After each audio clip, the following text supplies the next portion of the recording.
Okay, come on, Game Catcher. Trying to go live here. Right now it's telling me it's looking for a game. But this, I bloody got Banner Saga 2 up and rolling.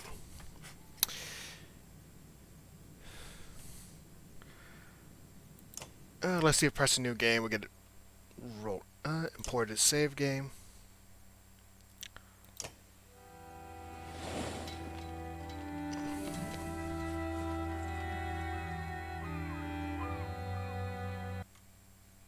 Gotta test on that here real quick. I'm starting getting annoyed now. Looking for game to...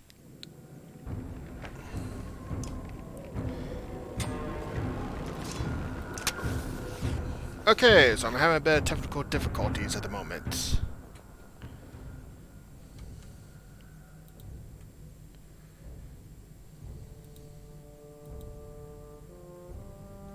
God.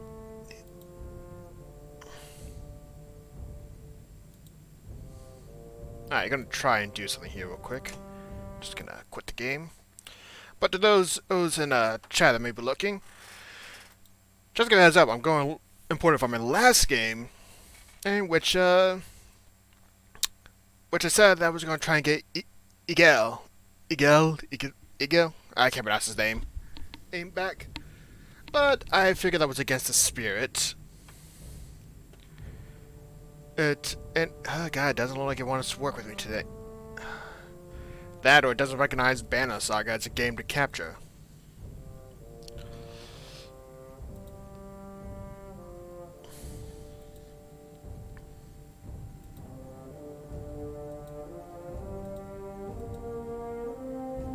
Alright.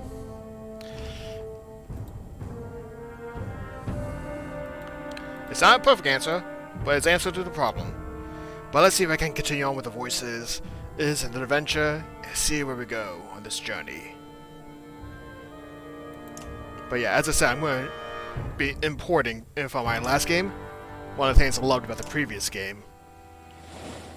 Now try and remember who had what voice.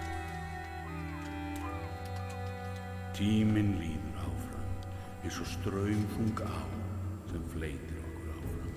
Time continues washing over us, moment after moment, like waves on a coast. Some more fierce, more violent than others. So few of my kind, the giant war, remain alive. Even so, I find myself wondering if humans, while able to bear children, suffer more for the loss of loved ones.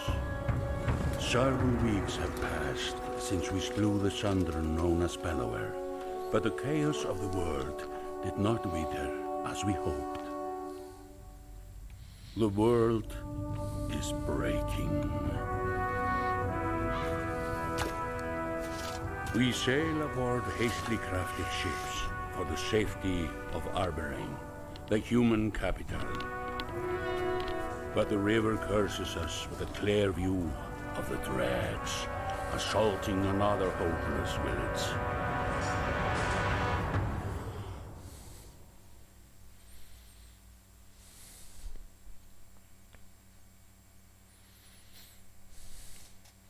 Many more dark days are ahead of us. Let us pray we have the strength to keep fighting.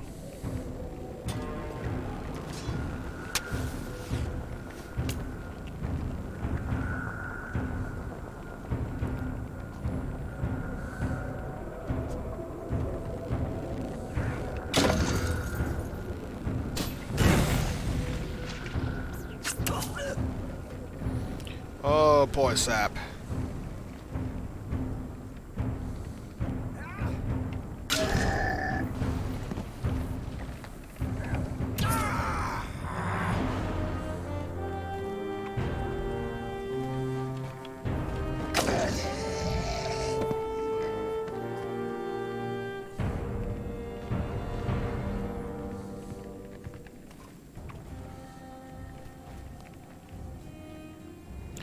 Give me a bit of a tutorial, and you know, I'm gonna pause the game real quick just to see what's different. Still medium. Still on the normal difficulty. Just great. I know how to play the game, but I'm still gonna go through just to get it refamiliarize myself with it.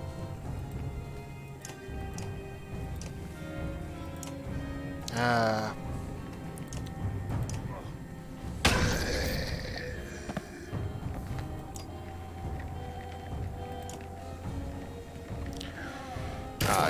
That was one of the things I liked about the second game. They added in little obstacles. Those help change the flow of battle.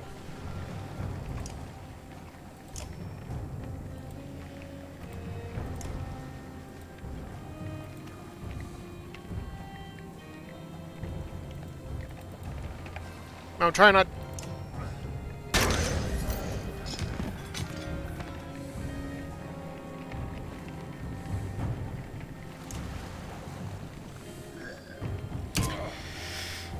Yeah, they always make it so easy on tutorial.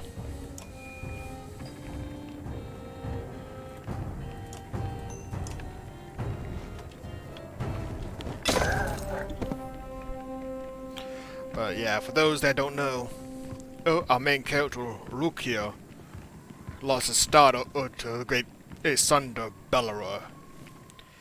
And now he's going through a period of grief. And justification, well, I wouldn't say justification, but seeks some form of vengeance, as you can see here.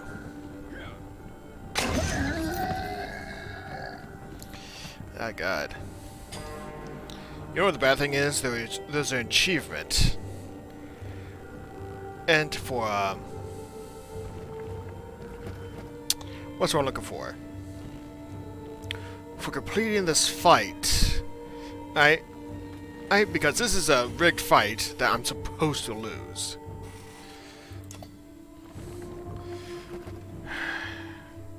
It's not gonna be any easier on normal difficulty either. But he's alright. So I get this Scourge next to me.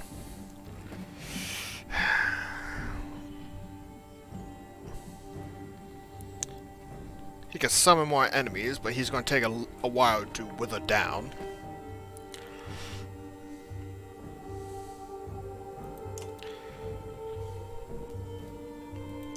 Alright. Alright, so unfortunately I'm going to need to move somewhere out of those lines.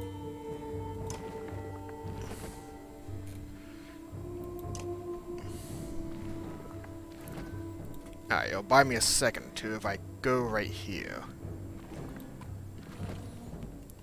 I'm going to try and actually get this achievement.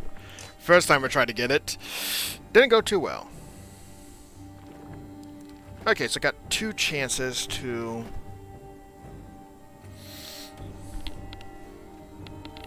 Yeah, 2 chances to whittle that slinger, blind slinger down. And goddammit. Cats, you're starting to bother me now.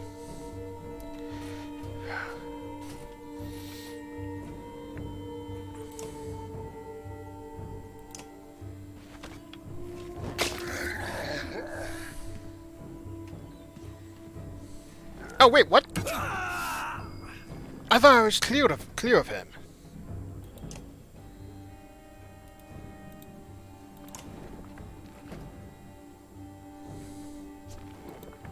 Shit, I thought I was clear. And now I'm almost dead. Oh god, now I'm getting pissed off.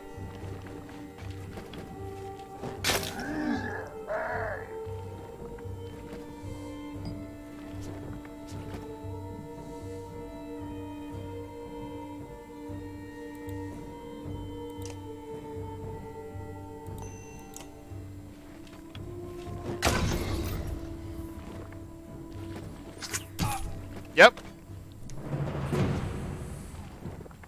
Frustration as is. A final blow directed at your head is deflected, and giant horns slam into the dirge surrounding you. Ivar pulls you to your feet and away from combat as other fighters from your caravan rush in to finish off the enemy. Goddamn, I swear I did not misjudge my movement. Ivor moves you past the crowd of worried villagers, ensuring you can stand on your own. I don't know what you were. He stops speaking as the village chieftain approaches. If our leader saving human village from those things, legends are made of much less. No Val leader, just Ivor. Those things were dirge, it's like the stories you probably heard as a kid. And it was Rook here who ordered us to stop. Forgive me. Maybe it's this never-setting sun, or dirge, or the deaths of so many of my clansmen. I'm not myself. The man's eyes appraise you, and he quickly nods. I'm Elo, the Scold. Oh, were you trying to drive the dirge all the way back north by yourself?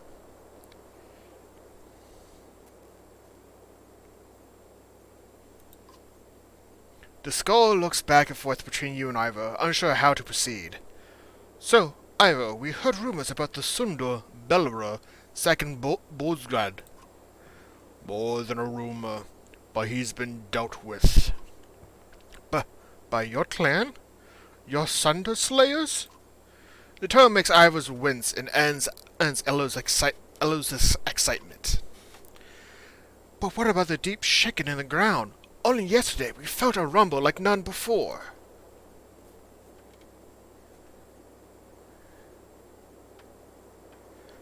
Kirby the Giant Serpent. The Serpent in the Sun? Rodomor? I'm no holy man, but joking about dead gods feels wrong. About as opposite of Rodomor as it gets. This one's determined to swallow us all. The skull looks skeptical. Killing a Sundu is a big enough tale on its own, for now. Then let's get ready to leave. Not to sound ungrateful, but this place is all we have. It's our home.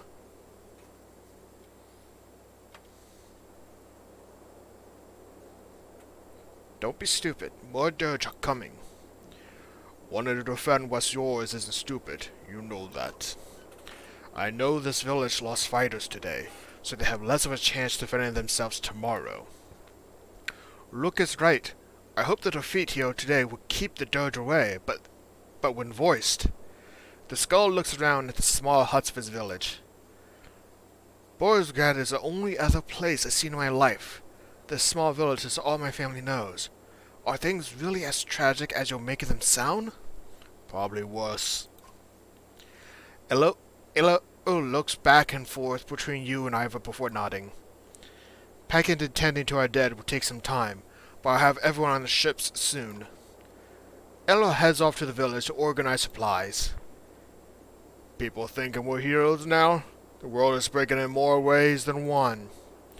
Ivor, one of the giants known as Vol, has fought dirge in the northern winters, persecuted the Sundar Urays, and lost an arm to the Sundar Belra. He has been by your side through everything, including the death of your daughter. Now you feel the weight of his full attention. What you pulled out there, fighting the dirge alone, was that tied to Alet at all?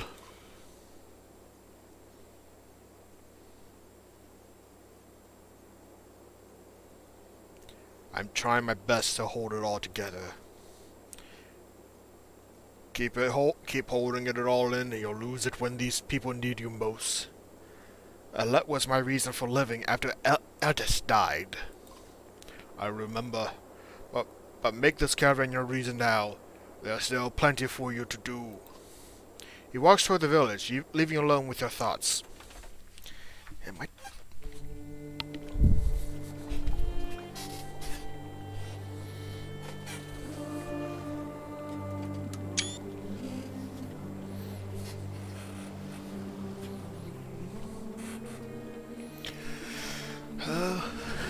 A good start. Percy, in this game, spoiler, depending on who takes a shot at Belra in the past game, it determines who lives and who dies, main character-wise. And tell you what I think is more chronically appropriate, that Rook survives and his daughter dies. The traveling merchants are surprisingly well stocked. Ubin, the old vole, Dove Scrivener, says, since Wolfsgard, our numbers have grown. People have scavenged for food and eaten it too. Regardless, we'll need plenty of supplies considering our destination. Where can I find the merchants?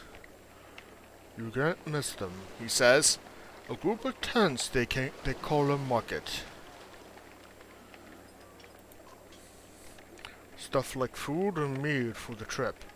Merchants have got a few interesting items as well, but folks can't eat those in lean times. You have to choose wisely, even your now are only stretched so far. Of course, he says, I almost forgot. There's something ruffling the feathers of the ravens. The mercenaries who follow us from Bolsgard. Check with our leader, Bolvik, but be careful. He's not like other Vol.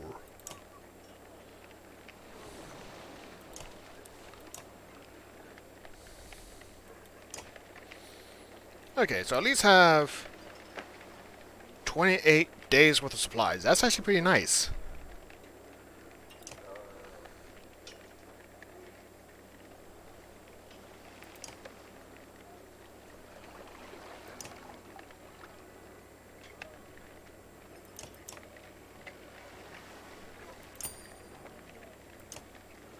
Alright, let's see what some of these add-ons are.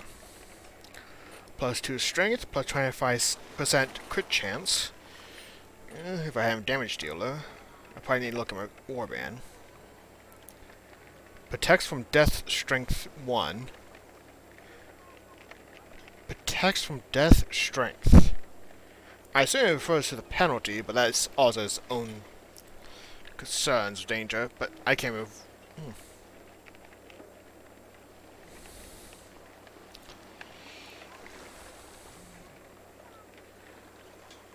Ooh, that's actually pretty nice. Oh, that's high. That's a... The rest I can't even afford. But a petrified egg with a baby bird...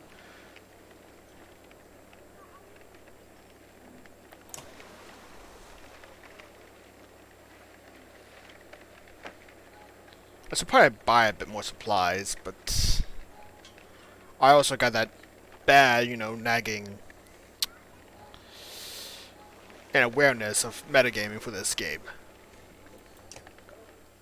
So I'm not sure how... I'll just splurge when I get back.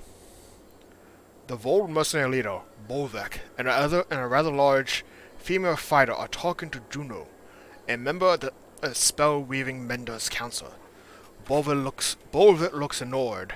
Nothing unusual. There is no haggling on this.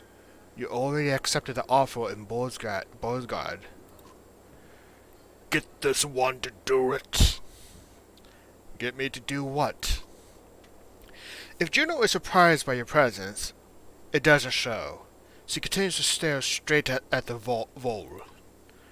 Rook is seeing to the survival of this caravan, something I doubt you care to do.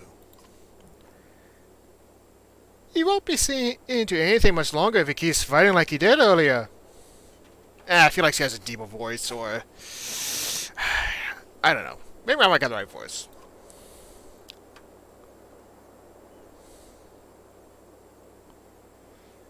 I'm gonna say nothing for now. The Volca turns to you with a brief smile. I'm glad you're not easily provoked. Unfortunately, we will discuss this stays between us for now. Her look at Bolvik says he expects him to keep it private. Everyone needs my help with healing the wounded, but we should leave soon. See you Horkin at the dock when you're ready. Juno leaves without another word. Friend Volca. One of these days, Claw and Fengel. Oh, you get thirsty for spell-weaver blood. Claw and Fang? His axes. The large axe has a polish, the blade sharp, and the cheek scarred from plenty of use. But it's the gray handles that stand out. They're unlike anything you've seen before. How long are you going to let Juno tell you what to do? You avoid his gouting. Only to Alberang. Then is King Malof's job. Like he got the answer to any of this. He's royally pissed himself if he ever saw a Doge. The pigtail fighter laughs. Have we met? I'm Folka, a shield made in charge of keeping the ravens alive. Can't get that voice right. Bolfa gives a stern look, but she doesn't stand back down. I already know who you are, chieftain.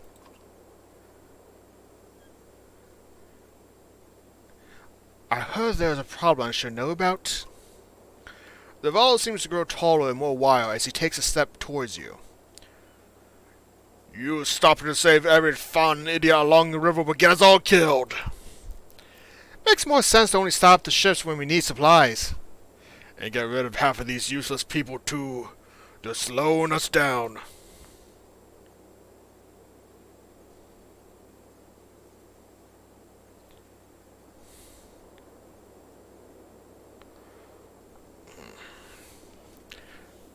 As much as I like to play a goodie in this,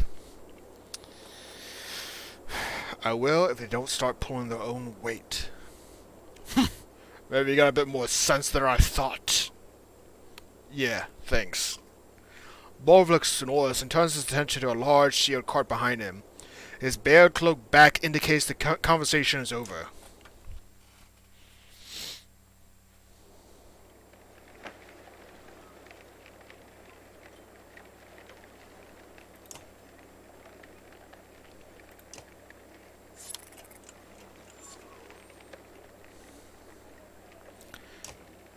Yeah, I'm just gonna... We're now in drop and just buy all the supplies. But let's hear what Olaf has to say. Olaf, your former chieftain's widow, is demonstrating fletching in an arrow to a few people as you approach. Give us a moment, will you? The group walks away as Olaf stands and whips loose feathers from her wipes loose feathers from her tunic. I doubt you're here to explain your actions with the Doge. I miss a lot. Yeah, guess. I can only imagine. She watches you in silence, not pressing you to continue. Eventually she changes the subject. I wanted to discuss the clansmen. They're good at scouting for food while we travel, but we can always use more fighters. But training them takes time. I'm not sure we have much of that to spare. Then you'll just have to find a balance that works. We're okay for now, but who knows how our needs will change. I see. Thanks. You turn to leave, but Olaf places a hand on your shoulder. We should talk, Rook, at some point. Talk about what? You. Not you, the leader, but the man I knew from Scourge. She gives you a faint smile and returns to her fletching. Yeah, that's one of the things I find interesting, at least liked. They allow you to,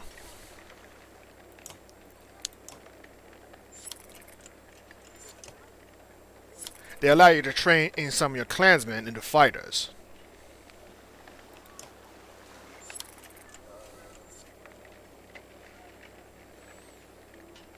Good morale. Unfortunately, I can't do much else here, and not like I can really buy anything, so... Back to the boats. The wooden planks of the well-used dock creak as you walk across them.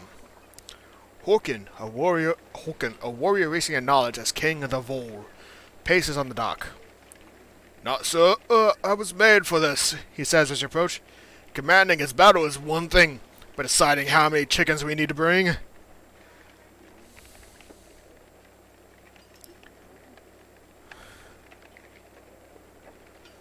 I'm just as lost as you are this.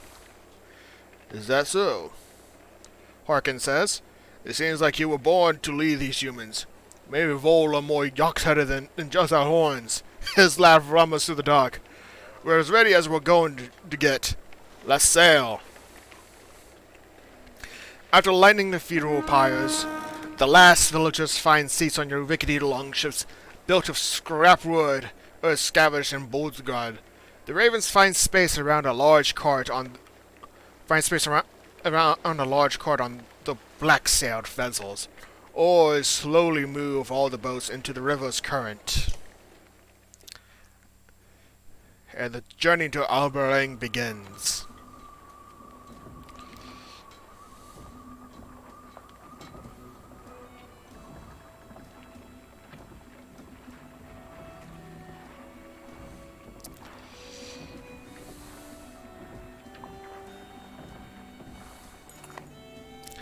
Illo looks ill. At least it's not the brackish sea, he whispers to himself as he steps around rowers and baggage to speak with you. I'm not sure we were all built for aquatic voyages, he says, and I hear Alberang is quite a distance away. My people could use a few hours to rest on solid ground. The hopeful looks from others sway you and you signal for the ships to make land. Would you mind telling me why the capital is our destination? Ello asks.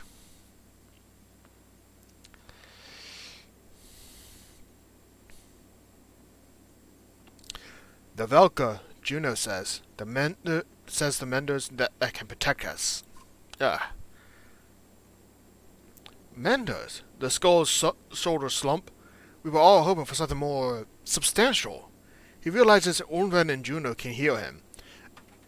I thank you for healing my people, but we're talking about an army of Duj. The Velka and her apprentice share a smile, but say nothing. Duj, Ello says, almost in awe. Man and Vol's storied foe from oh so ever long ago.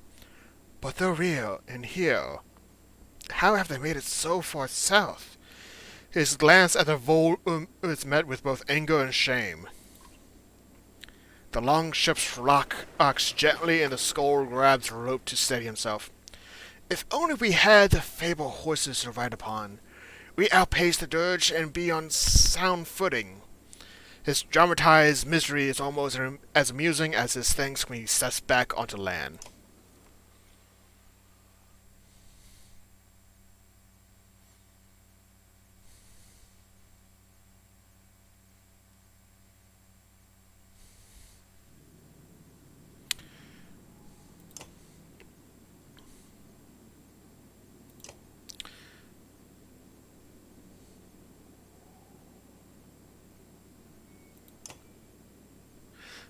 From our destination point, start at Bolsgrad, where we ended the last game. An aging and senile mess of a city that can't remember whether it wants to sell you something or steal everything you got. While Ormsdale grew early into an important hub of trade, its twin city of Bolsgrad became the place to buy things nobody else was willing to hawk. It is greatly supported by the potent items harvested in Regnvik and Tisdale, and plagued by huge disparities between the extremely rich and the suffering poor.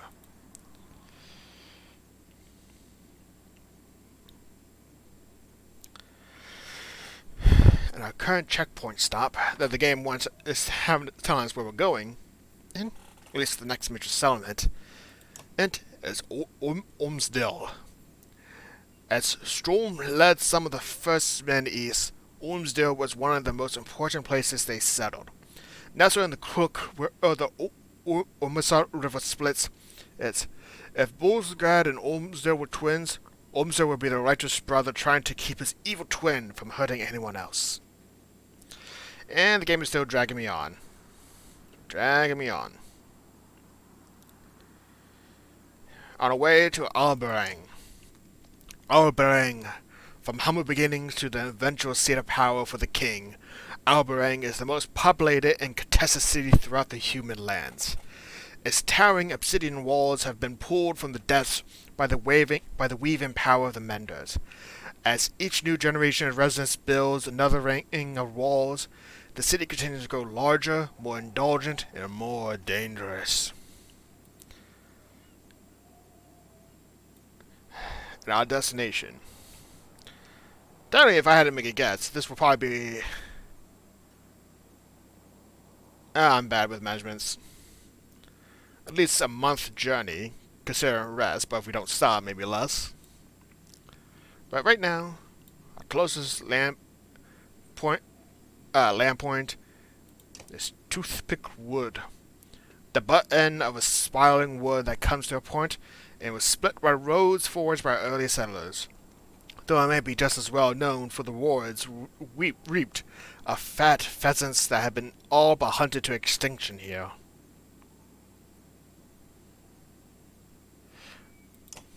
Anyway, I think that's enough for a little bit of world lore. Yeah, now I can return to the map. And days. And once we set up camp now.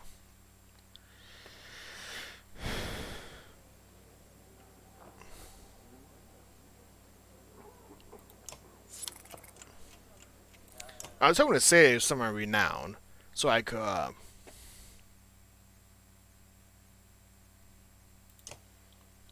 promote some of these characters.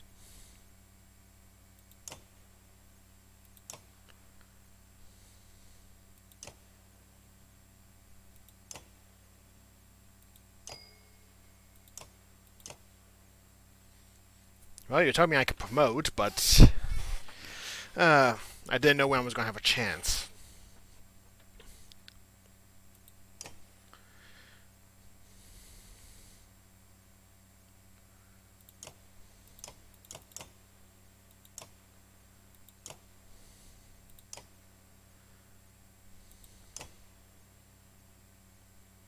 Oh, I just realized it took some items away from me. The interesting thing I find about this game is that, well, I can understand, give me Alo as a new character, and they give a little story of why. Tregev, if don't know how he joins the party. No, anything about it. He's just there. At least the Ravens have a bit more sense.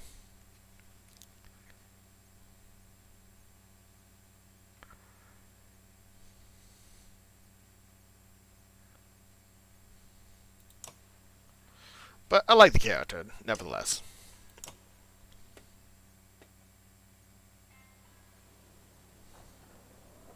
Yeah, I'm going to talk to him before I leave, game. A strangely familiar man with a spear and tattoos beckons to you.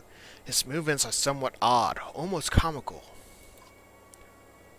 You wouldn't be confused by Trevor's presence if you spotted this journey long ago. What? The man's eyes glaze over for a moment before clearing. He now acts like your old friends. I've lost it. Lost what? My desire to keep going. The same as you. I understand, but we have to keep moving. Bah, you don't really mean that. But you did, once, and will again. Unless you go down with your ship, Captain. Tregor starts laughing. It's disturbing as you walk away. You hear him singing. Yellow and blue will lie to you, lie to you, lie to you. Strange character. Yeah, I don't need to stick around anymore. It's not like I have anything to be doing in camp. I already spent a bunch of days resting.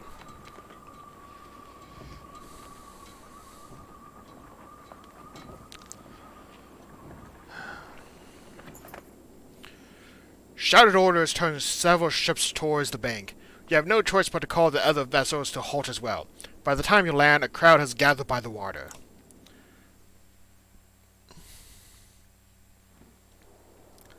Oh, God. I remember seeing this character for the first time. Loved his design. And also love his... God, there's a name for this whole cloak holder. I think it's a cloak pin. Probably wrong, but God, I loved it. It looked like the kind of thing like he was going to stab you at some point. A man in fine clothes and missing a hand stands in the center of the others. He smirks as you approach. And here he is, the famed self-proclaimed ruler of us all. Are you the reason for this delay? I don't answer questions from backwater scum. no matter how high they'd risen in the pond.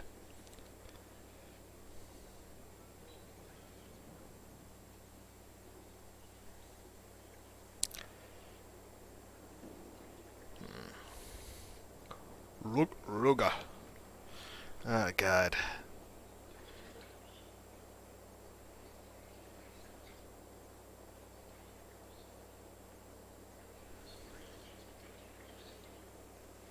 Then now stop asking. Get back on the boats. You don't know who you're talking to, do you? Look, you might not remember when we first arrived in Boisgrad, but I went with Bolvik to speak with the governor. What's your point? Well, this is Ruga, the governor. Oh yeah, I just realized there's a distinct contrast in the background of characters. Ludin, the entitled prince of Alberang, who joined you in Inotov, steps forward from the gathering crowd. The former governor of what was Boisgrad, actually. Oh yeah, I like it. You got the clanspeople behind Rook, but you have the soldiers and fighters behind Ruga. Careful, Prince. Rivers are dangerous, especially this far from your papa's side. The threat causes a few gasps as from the clansmen. Lumden's bodyguard, the usually quiet Volbusi, growls but is waved off by the young prince. The Mender and I was just discussing Rook's banner. It'll make a nice addition to Boisgrad.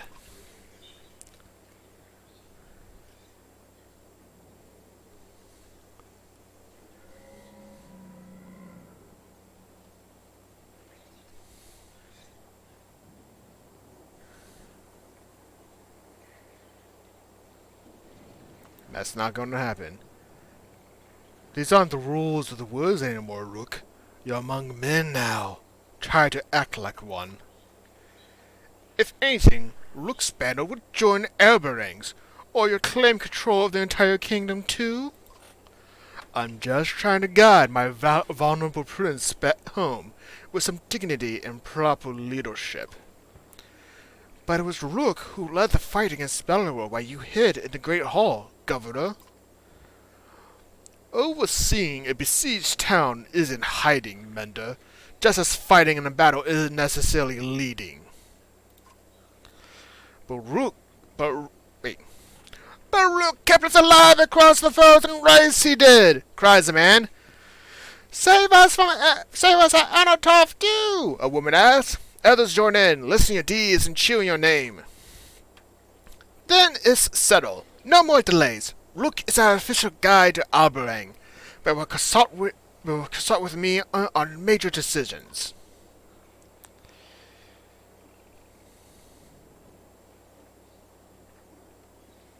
Everyone just get back on the boats. Yes, return to the ships. A helmeted guard are next to Ruga, makes a gesture for only the governor to see. Ruga laughs as the crowd disperses. Prince, your guide has a lot to learn before Alberang. Oh, God.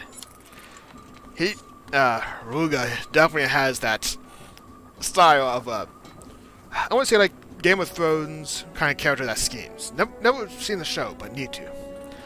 Ahead, driftwood has collected, creating an impressive barrier for the longships. Alternatively, going ashore has its own risks from whatever might be lurking in the trees. Prepare for portage. We'll carry the ships around.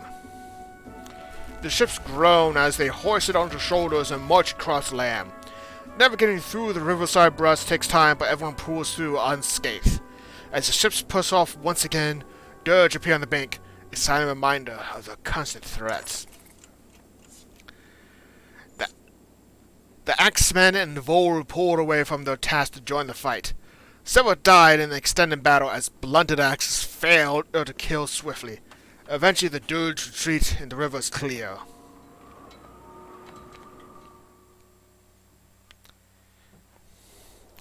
We might make it down this river to the capital without any more trouble.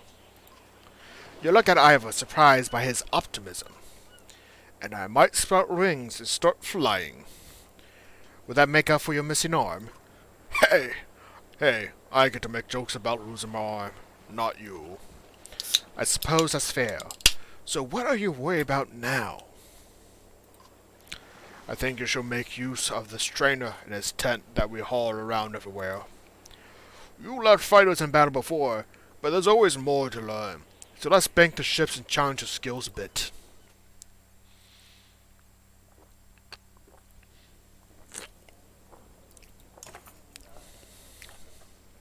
Another addition I like about this game. I think if you miss it in the first game, which was easy to do so, this will at least give you an idea of. Well, come on in and let's have a look at you. Seven. I'm trying to pronounce. I know there's a sort of way you say that name. Sven, and the trainer says. I think it's Sven. Sven. Sven! That's what it is. Sven. After a quick assessment, he says, "Yep, looks like he can stand to learn a few things.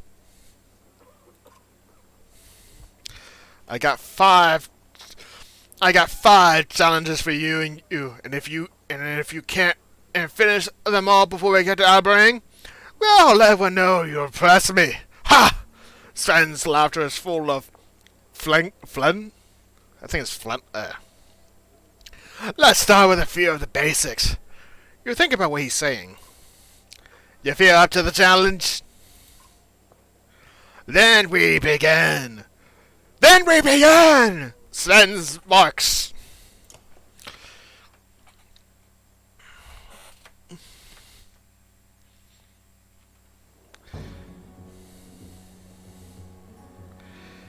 Yeah, the thing I liked about this new edition is that it gives you a chance to learn some of the character's special abilities, rules of positioning,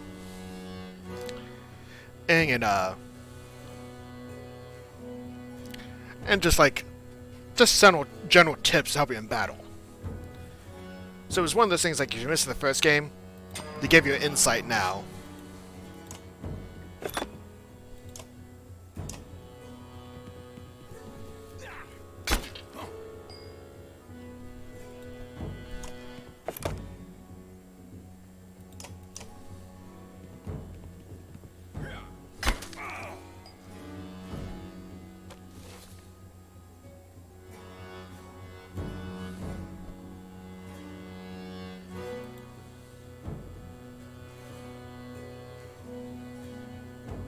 A heavy impact.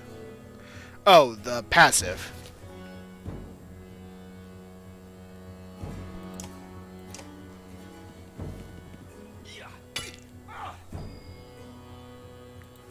And using the butter prey. Oh, puncture. Bonus strength damage when stationary.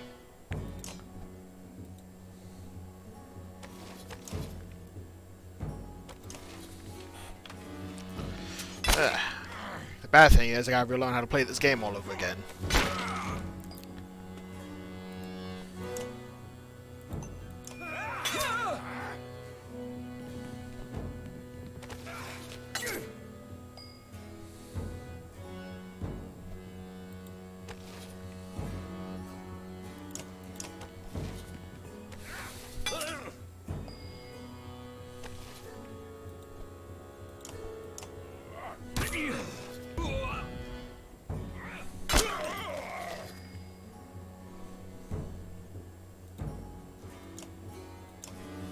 Get this puncture ability out of the way.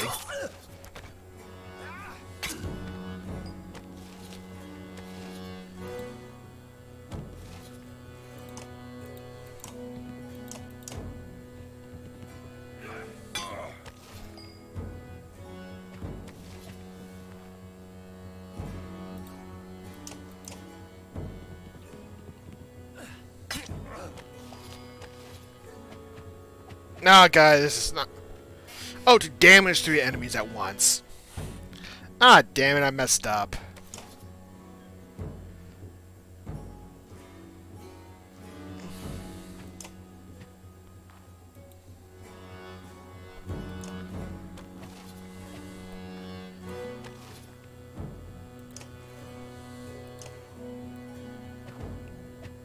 Yeah, I messed up.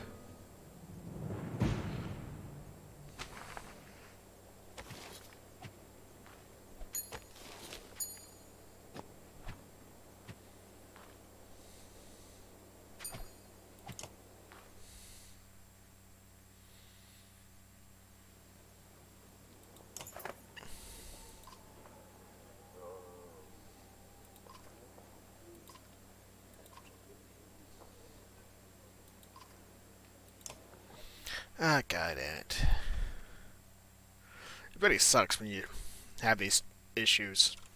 Well, actually more sucks because... Alright. Just gotta use Hit Impact to damage 3 enemies at once.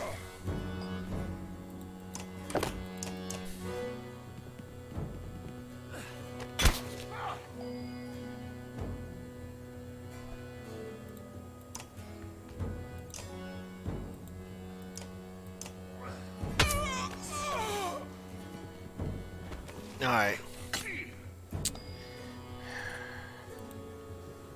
If I'm looking at this right, I'm gonna need to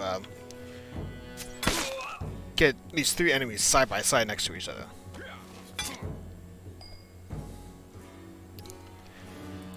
Which is already annoying enough as is.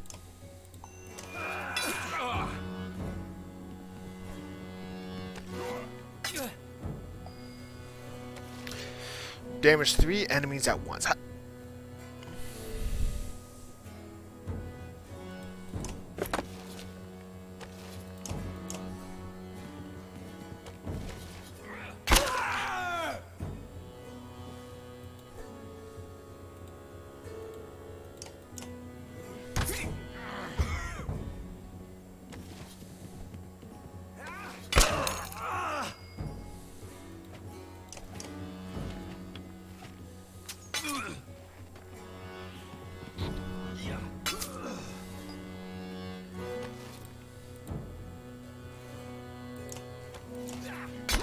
feel like I lost that opportunity at some point.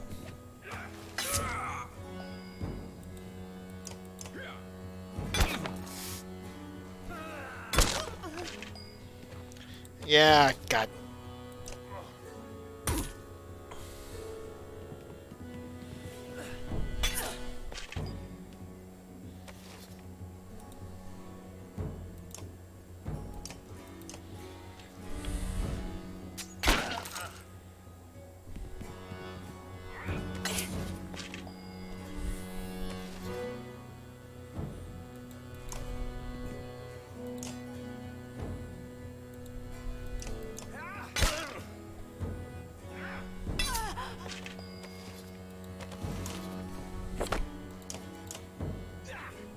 Alright, perfect. I can still do this now.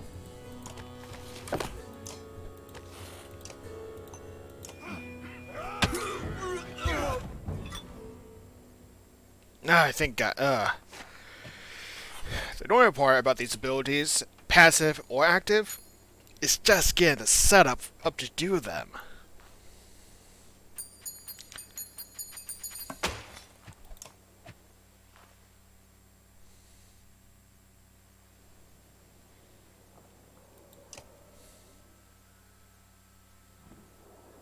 You watch for a moment as Ivan and Orvin, Juno's apprentice and Mendo found nearly dead at Ridgeholm, moves the staff in a complex pattern, repairing some armor.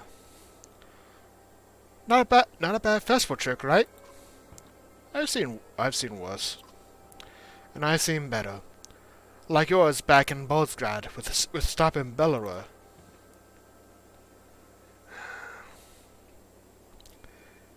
We saved quite a few, didn't we? Indeed, and everyone knows how much it costs you. No one expects you to get over it anytime soon.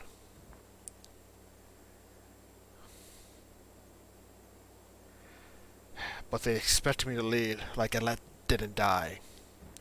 It might sound cold, but the two things, grief and duty, can be separated. You sound like you have experience. More like plenty of mistakes to look back on. Part of becoming a mender. I'm getting that bit of a... not English accent right now. can you talk more about becoming a mender? I could, but I won't. Imagine trying to teach me how to hunt right now. It's not what's important. He sees your disappointment. The important thing is you're protecting these people. See them to safety. But why? Why these people? None of us knows what's coming. These people are the only ones we know we can save right now. It's that simple. Even picks up the repaired armor, hitting it with his staff to test it. I'm glad we could talk, but I need to check on the fighter who was wearing this.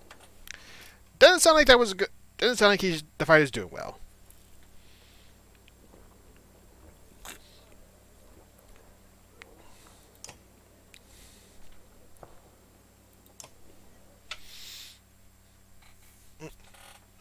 Yes, don't know why I I can't say his name now. I know I said it before. But I need to go and level out Rook. I know I'll be using him since, main character and all that.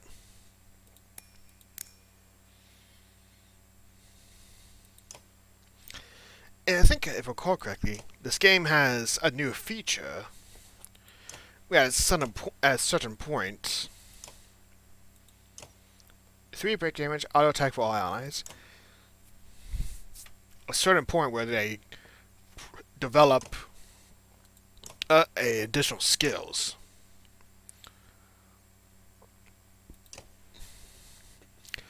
But I can't remember when that happens. Alright.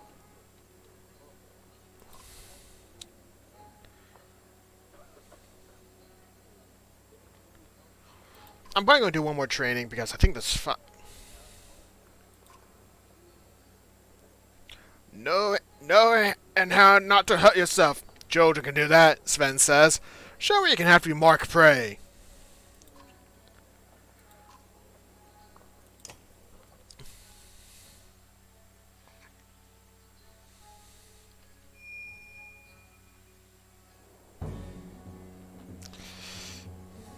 Alright, so this seems like a Rook challenge.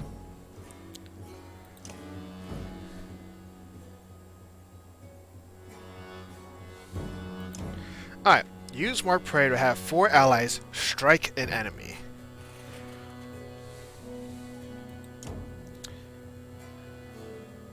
Within range, so it gives me some wiggle room with these range units.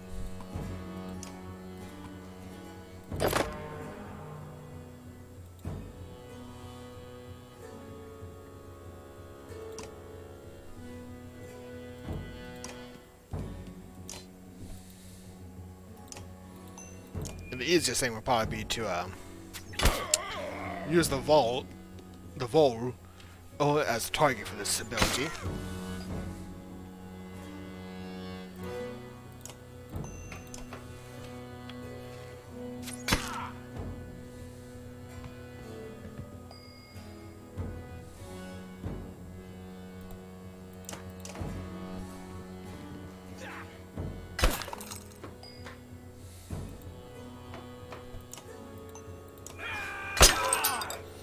But like everything else, it's just going to be a lot of prep work for now.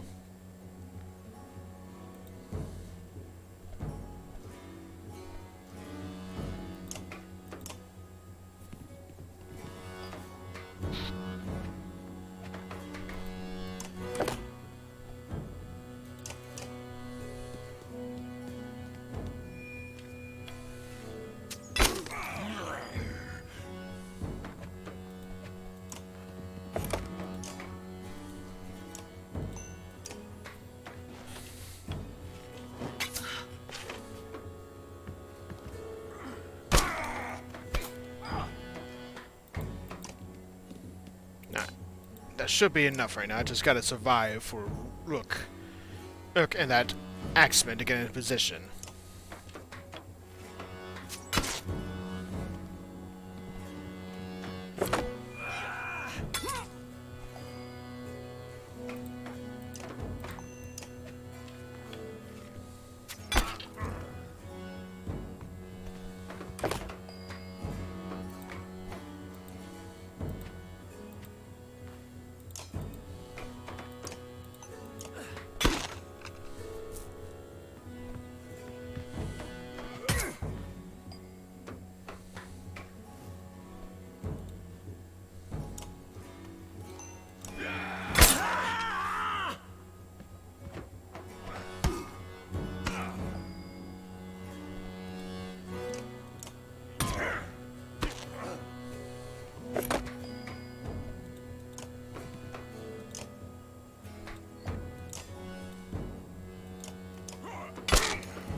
Alright.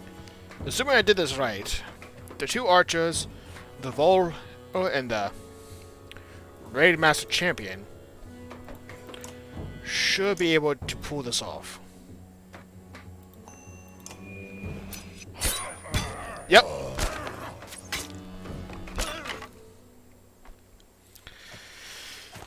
Yeah.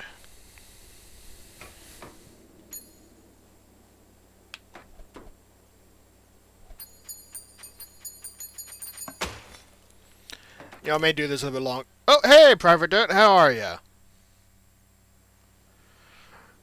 Yeah. I was doing some, what's what I'm looking for? Some early challenges to get some renown so I can level up my characters.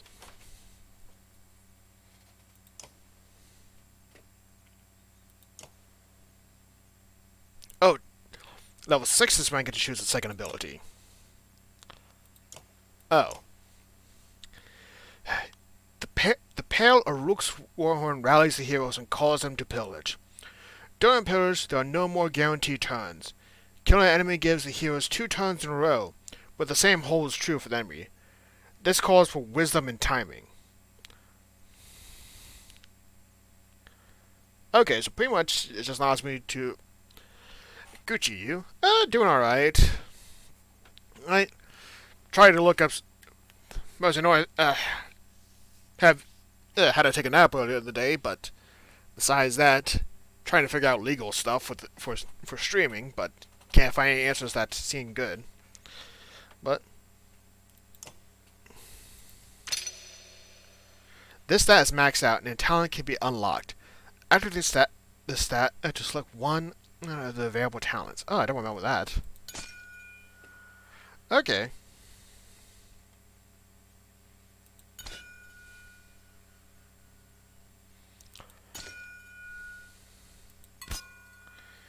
Oh god, I completely forgot about this stuff.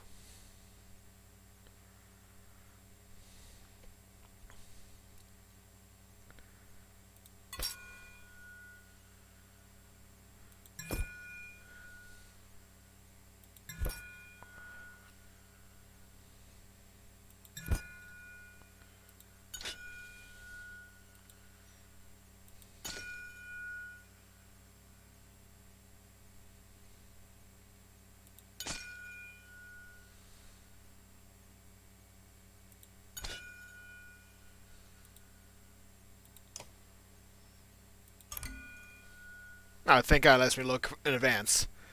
But, yeah, it's good to know that you're doing well, and my trouble is it's not causing me too much trouble.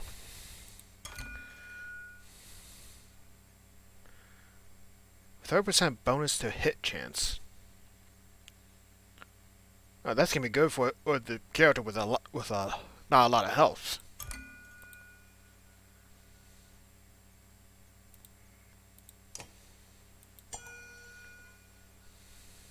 Oh, 30% avoid any killing blow. 20% chance to gain +1 willpower. Alright, that seems like it'll be good for a character with a high luck or a high break.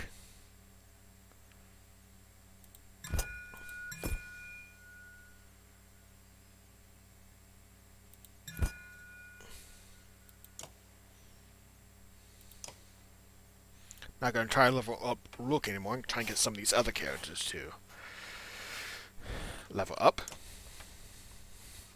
Alright, I'm gonna see about doing one more training challenge. Then back on the road.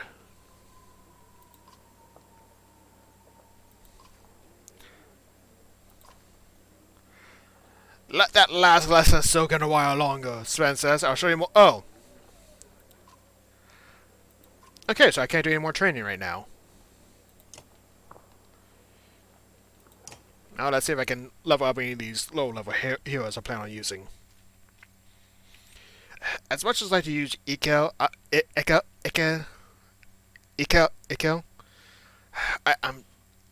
get the feeling that he's not going to last through the game. It's one of those sad notions for me.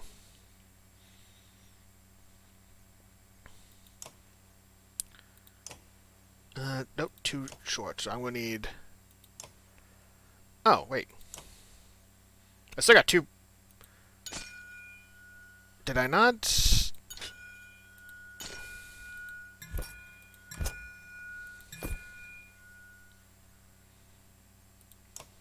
Oh, I forgot to confirm.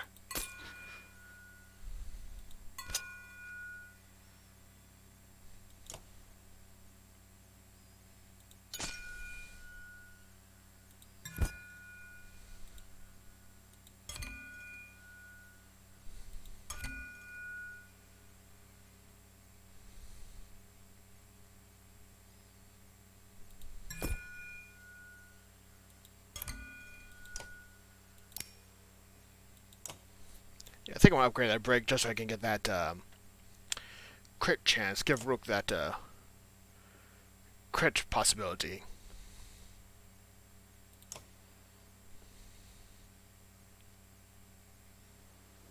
Alright, well, time to move on with our journey. Settling down the river. But yeah, Private Dutch, if everything's still going good for you, it's good to have you with the stream. I thought about taking screenshots, us and making Viking tokens for that Viking game we ever get back to. But I mean, I'm gonna wait for that later. You look at all the food freshly placed in the supply carts. What's all this about? You ask Olaf. The clansmen are trying to help as much as possible now. She says, whenever they can, they'll forage for nuts and berries, or fish and hunt. She hands you a piece of fruit. They may not know how to fight, but they can keep us alive by keeping us fed. Yeah, that's another unique challenge. Another unique addition. Now clansmen can actually get your food, assuming you have enough to feed your troops. Shouts from one of the rear longships grabs everyone's attention. The quick construction is proven faulty and the ship is taking on water fast. With the Dirge on the bank and all other ships almost at capacity, you consider your options.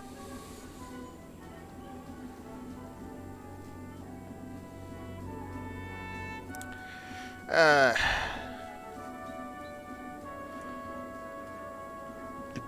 Dirge on the bank.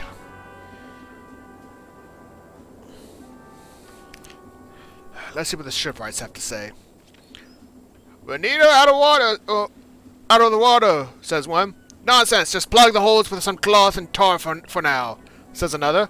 They argue. Clansmen begin jumping from the sinking vessel, grabbing for ropes and extend oars. Most make it board or ships, but not all.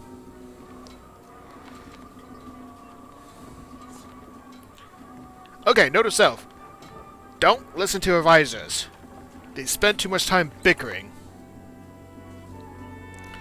A crowd begins to cheer from one of the longships as a man struggles with his fishing net. As his catch nears the surface, some voice concerns. You're close enough to make out a large shape in what looks like fur or hair in the net.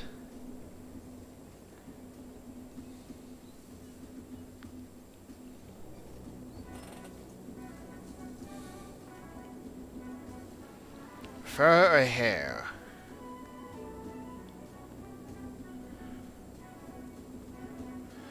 Well, could be someone in it. No, I'm gonna fire an arrow. The arrow finds its mark just before the net breaks the water. Those around you applaud your quick thinking. Whatever's in that net won't have much of a fight left in it, says the man beside you. Bear cub! Oh, bear cub! Shouts the man with the net. Long dead. What it mean? What's it mean? Super senses blow across the ships like a ghoul. Talk of plagues of famine make eyes go wide. You notice Bolvik at the bow of his ship, staring at the cub and brooding more than usual.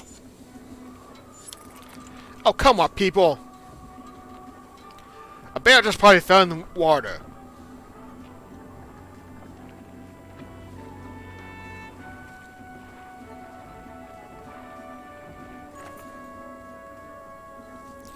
A desperate-looking lot of adults in a vault will stand at the shoreline, waving you down. You probably look similar going anywhere with either.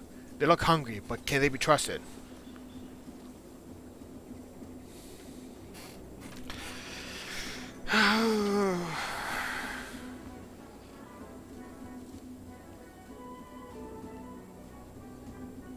We can feel spare a few supplies. Your clansmen are glad to share some supplies. A few on the shore beg to join you, but they quickly fall silent and gratefully filling their mouths with food. The Vol remains both motionless and expressionless, quietly watching as you pass.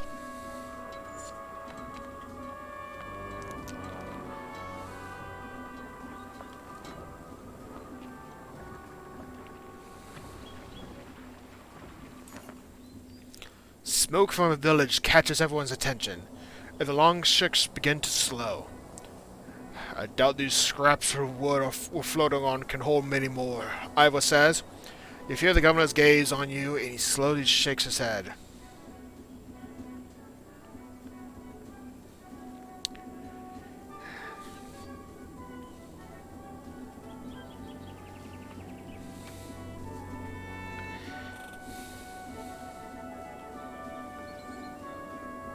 We don't need supplies.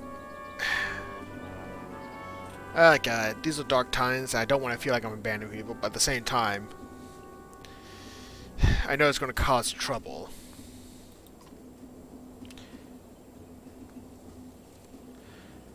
The other ships follow your lead, while nearly everyone averts their eyes from the smoking village. Roga looks impressed. It's not a proud thing, but it's not like we have a lot of options right now.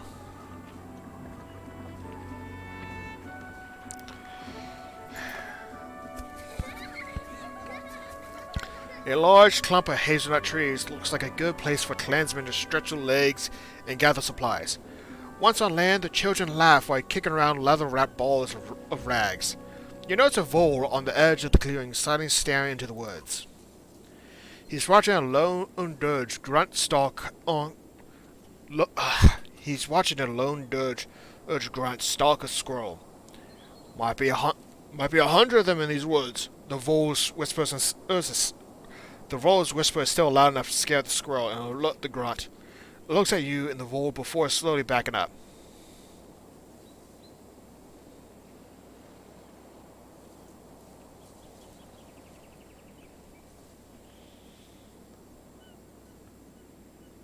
I'm gonna watch it and track it if possible. The grunt runs away. You silently follow, but stop when you discover a clearing with a few small animal bones lying about.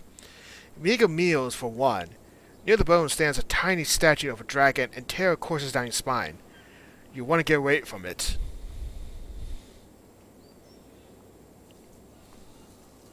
Gonna take the statue. Each step towards the statue adds to your doubt until your hand wraps around it. You realize you've been holding your breath and sigh with relief. Ooh, item. Gomor statue. Back on the ship, the clansmen discuss your whole experience along with all the nuts they collected. Smiles appear on most faces.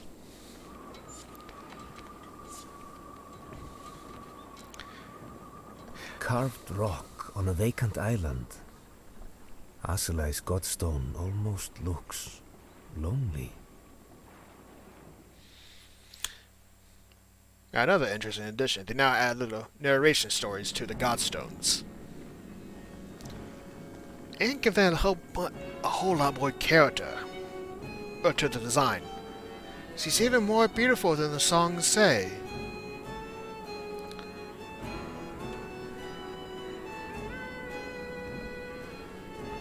Don't know where we need to bring all the whole caravan with us.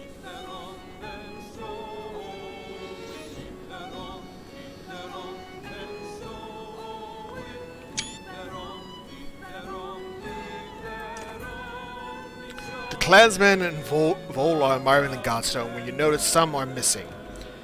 It's Bolvik and his ravens, Allo says. They look rather upset by the music and all the singing. He shrugs. If they'd rather hang around that large cart instead of joining us, I won't take it personally. But come closer! Let me introduce you to Iseli, the god of streaming waters. Sea is the curves of every river, a guide for those of us traveling in unfamiliar lands. The scholar runs a finger over the small etchings in the stone.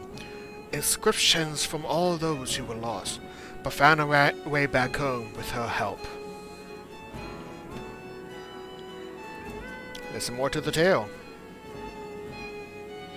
Some say her stone shows the struggle of leaving the familiar to see what's over the next hill. Elo looks at the ropes tied around parts of her hand and smiles.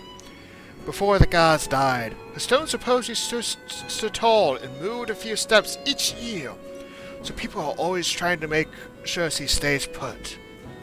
Elo looks at you, grinning. Have you the strength to hold her, or a gift with which to entice her? I don't really have a gift. It's not giving me an option. I might as well pull on the ropes.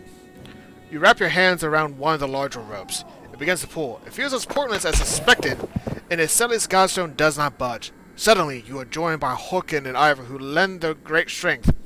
Others quickly join until the rope snaps and everyone spalls into a laughing heap.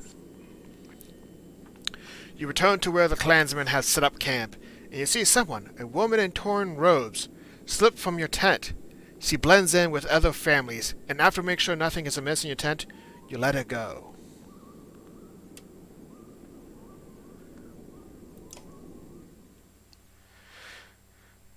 I can't recall if that was a good thing or a bad thing now.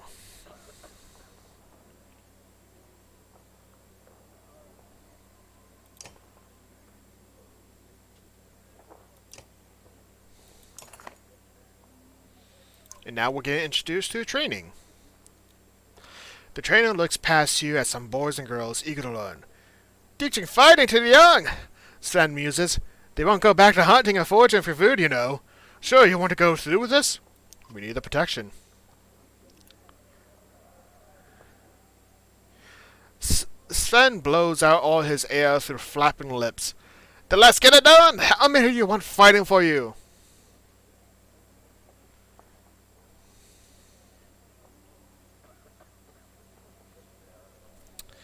Let's see.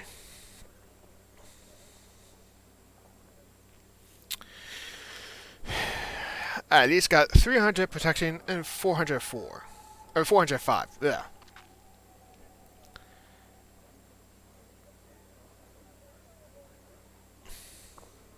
We'll go with 100 for now. We got enough food and water to last us a day and a half? Sven asks. That's what it'll take for me to break them for rotting at the first sign of trouble. Consider it done. Sven whistles through his missing teeth. Alright. 400 to protect 305. And Harkin has some words for us. The two of all look deep in conversation, but Ivor catches your eye and waves you over. So you all arm yourselves and are running from something, but what? Harkin's becoming a dirge scholar, trying to understand the motivations of our enemy. It's just strange. It's so strange that we've never seen either women fight until recently. God, I can't get the accent right now. It's gonna bother me like hell. Speaking of bother me, I'm gonna move my chat box down here.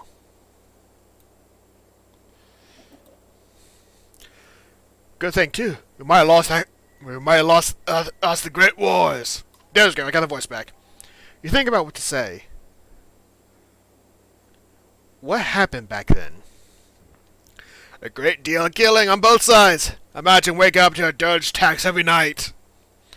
Back then, the sun actually set. You wake up to a sound and see nothing but glowing eyes around you.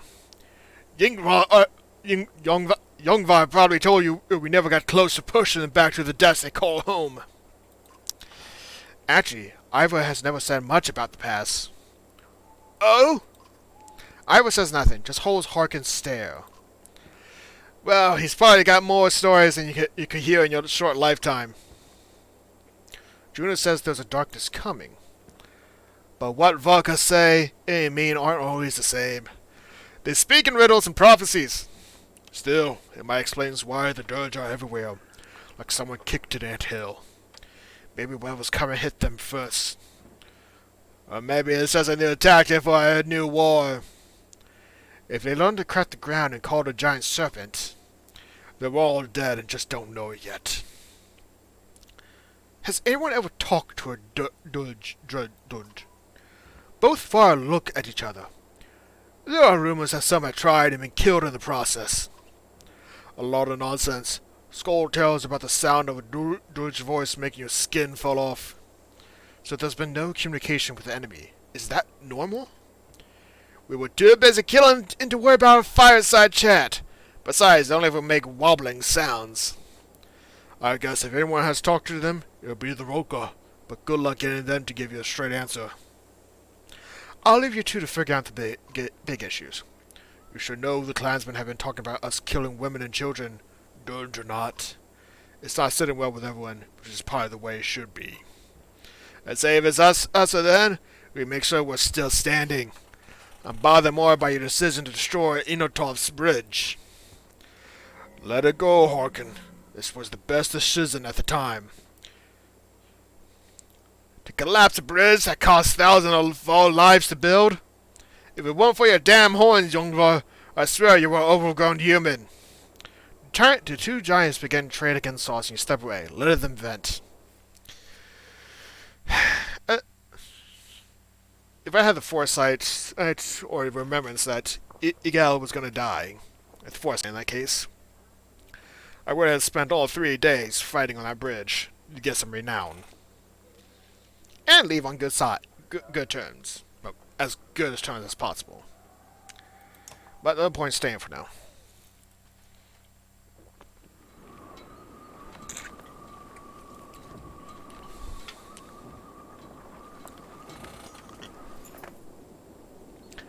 Time on the cramped longships is proving too much for the children. They're climbing ropes, interrupting rowers, and constantly leaning over the sides to touch the water. Some Vol and clansmen look annoyed.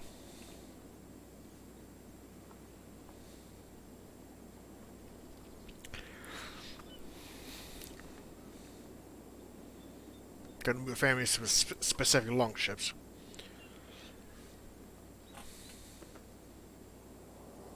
You order longships alongside each other before revealing your plan. Some are shocked and reluctantly follow, while others agree with their decision. The rearrangement takes more time than you expected, but the vessels are soon moving again with children only climbing over those with children of their own. Oh, come on, how does that morale decline? Naturally, it sort of makes sense, but... A cool breeze across the water works its way into your cloak. You shift to block the wind and feel something press into your hip. You feel around and find an item in your pack, but do not remember obtaining it. A Celad's trail. I think it's trail. Yeah, not trial, but trail.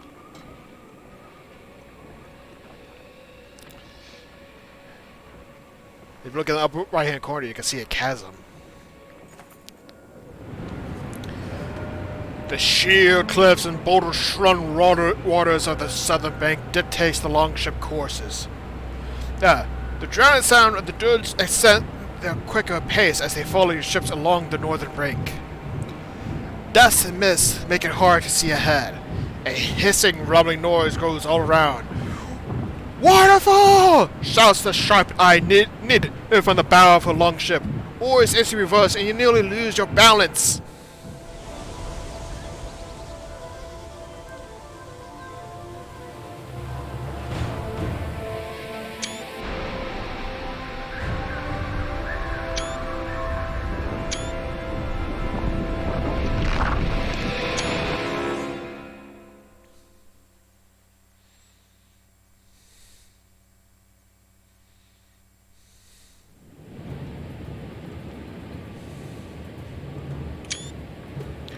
Truly a great chasm.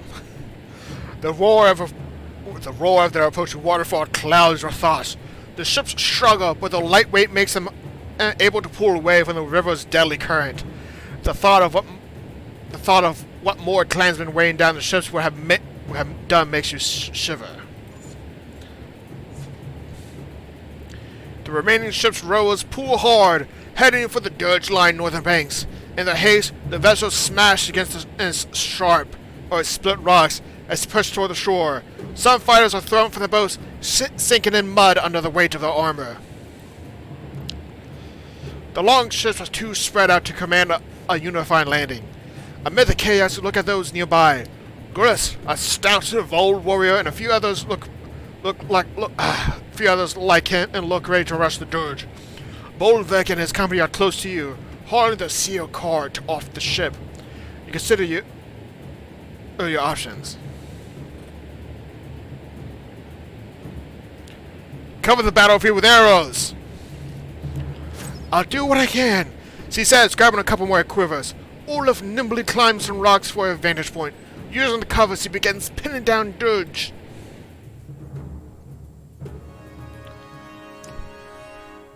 Alright, so Olaf is out of combat for now. Ivor, I know, is a good fighter. At least want to level up Elo, because if I'm correct,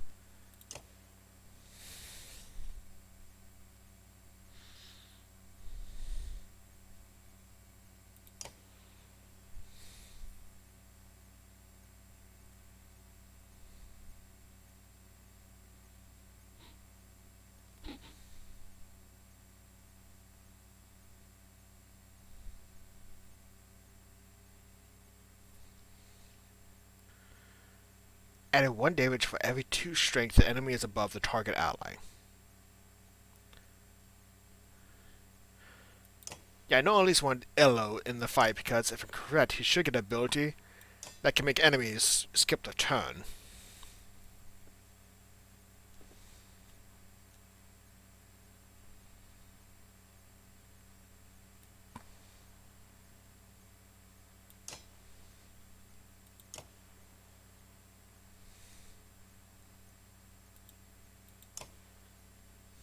Personally, I like Lunden's ability. Okay, does Trugvet ever have the same ability? Yes, he does.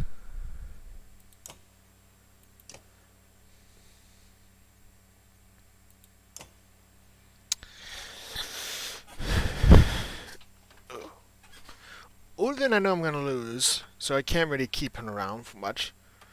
But Hugin, good Thrasher. You always need a good Thrasher.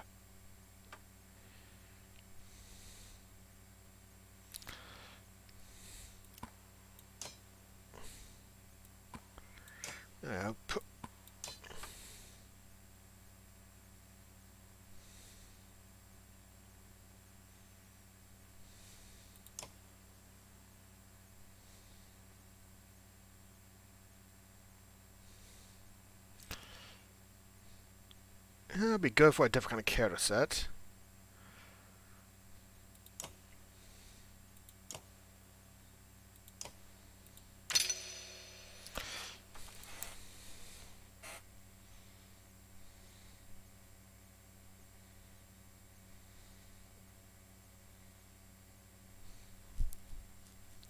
Pretty well balanced than I thought he would be. Let's see, a poet.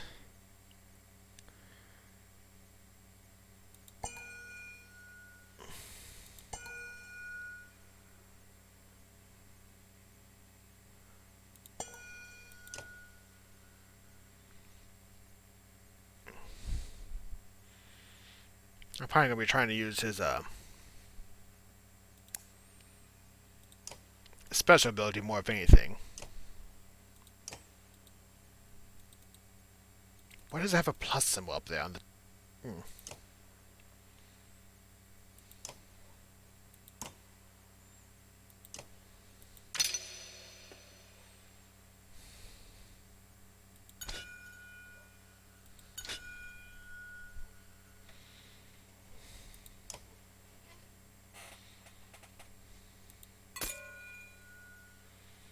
Alright, so Ivor right now is a strong arm, which means he can knock back enemies to do 1 break damage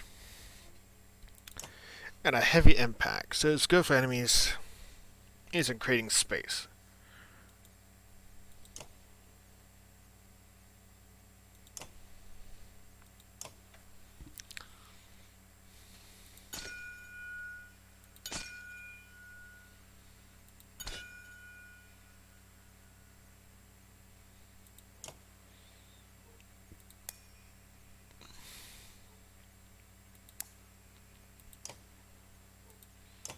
Alright, got some items I can divvy up.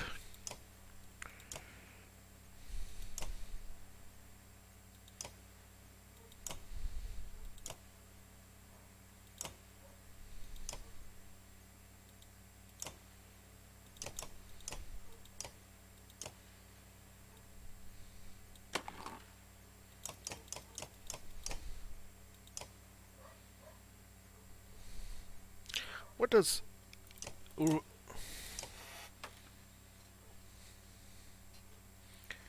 Oh yeah, I get the yard sale to even. Strength resist.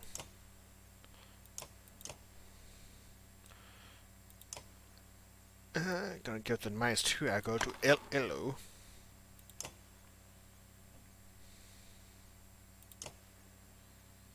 %crit chance, that's good for Hugin. And with his thrashing ability. Maybe not a lot, but it's something. I guess I might as well give the +1 armor per turn to Kremba. Alright, to battle.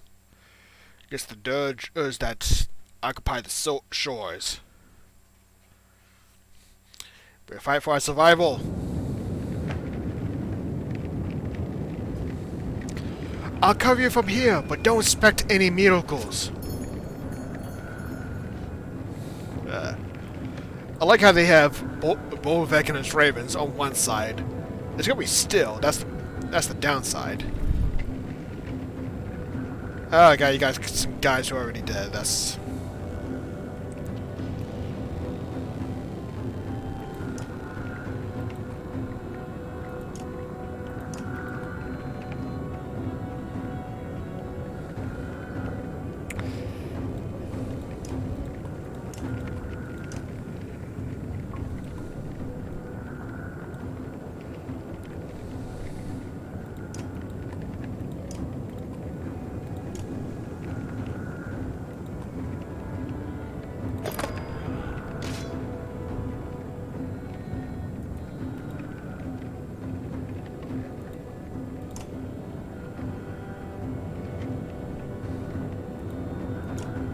It's a shame I can't increase the range any further.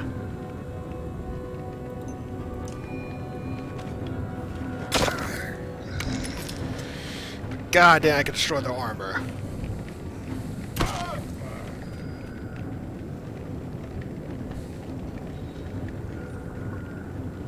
Alright, so his ability only only helps with characters that are losing.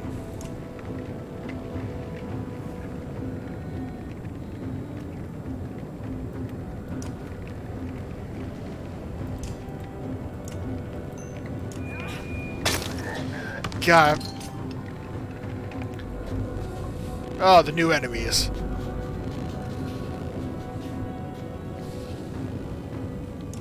I'm gonna lower the audio here for a second. Let me know if that sounds too quiet or not. But oh god, the circles. Oh, now that look at the oh god, so many things I forgot about the second game. Alright, the Sulker can move through allies. Its active abilities becomes invisible and stalks a target. It and the Howl, the Sulker reappears and attacks, signaling its pat base to attack the same target. Ah god. The only wish is to have that in a D&D or Pathfinder game. It won't be enough for a killing blow, but...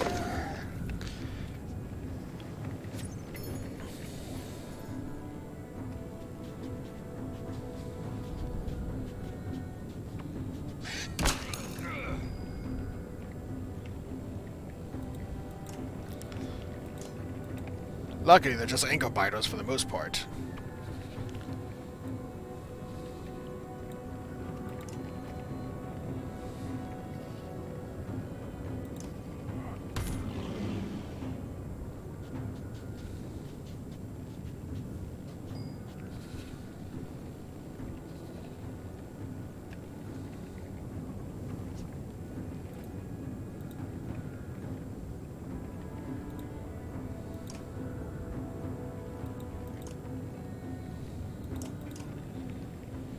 More of those damn sulkers!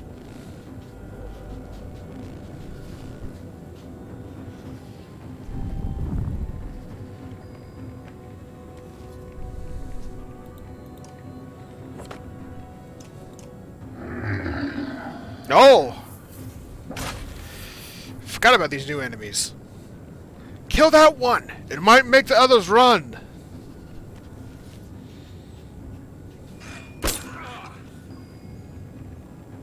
This is it. Oh yeah, they added hazards. I forgot about that as well. Made Dul's Dial Guard. So it has the same passive as the whole Splinter. Did 3 more armor damage to cause 1 armor's chain reaction to adjacent Dulge.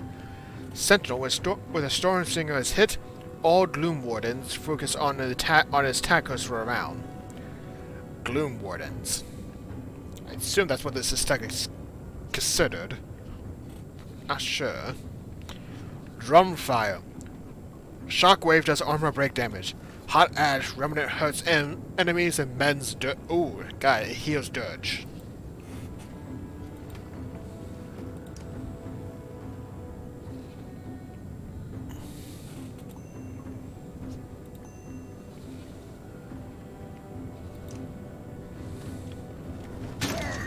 Oh god, I got a crit. Damn. Looks like that's paying off already.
Oh, finally something walks into those arrows.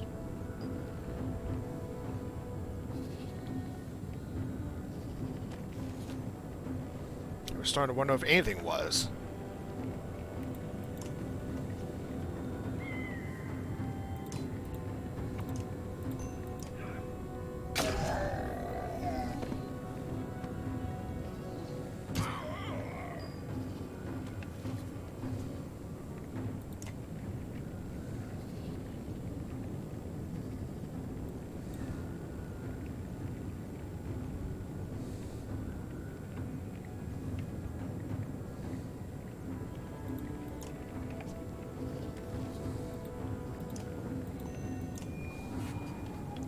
Come on.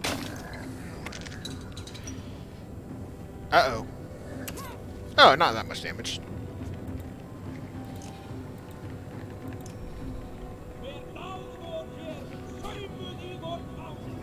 Oh, I love that new animation. Just this whole sound effects. I don't want to say chant, but where did that Fount and Salka go?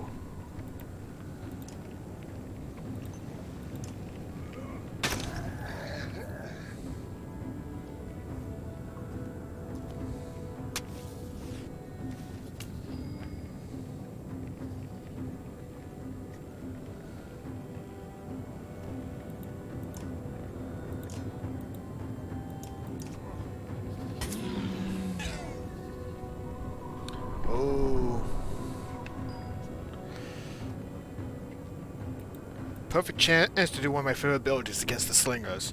Impale. Moves the target by a couple tiles. Notice the target bleeds 1 strength per move.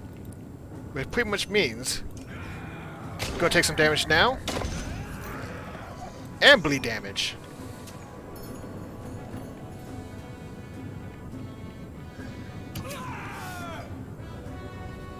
Alright, Hogan's not doing well, so I'm going to make him retreat now.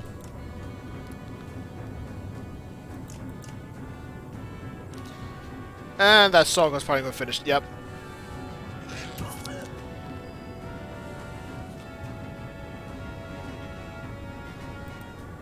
Stop telling me how to play a game. If I want to forget the rules, I'll forget them.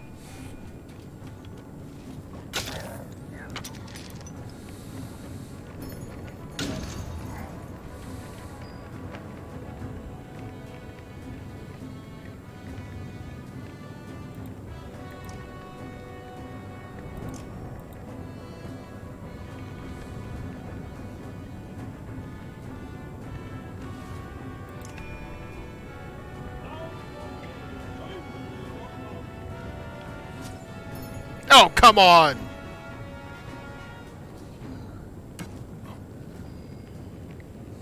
No, I can't even reach the guy anyways.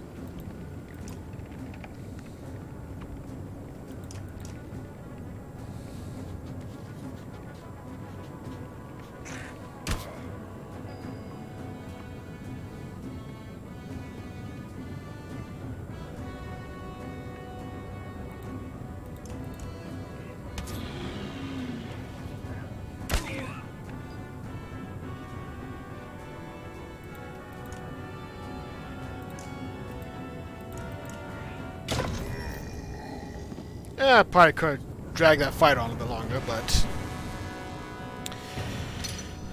it was probably going to be like a small bonus anyways, but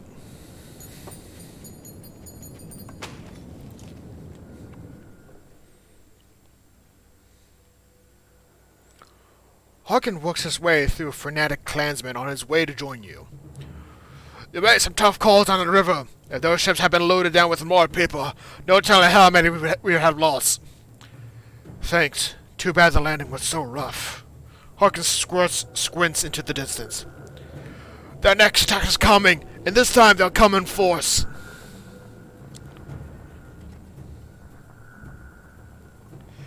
Any chance of fighting through them? No, not even before the losses. No, not even before the losses we just took. Best we could do is become a wall they get tired of punching. Juno and Ulven approach. There may be a way out of this situation. A gamble to be sure, but we believe it's our only chance. God, it's bad when the Volca option is the only option. Worse than that, I can't promise everyone will make it. Juno gives Ulven a look. Just tell me your plan. Ulven signs. With Juno's help, I think I can get us across the chasm, but it won't be easy, for me or the caravan. I need to help Irvin and calm these people so they can ready to march when it's ready. You need to keep this area clear of Dirge at all costs. If they... The sound of a war horn cuts it off. Everyone turns to look, or the Dirge assault begins. Look, Harkin, you know what to do.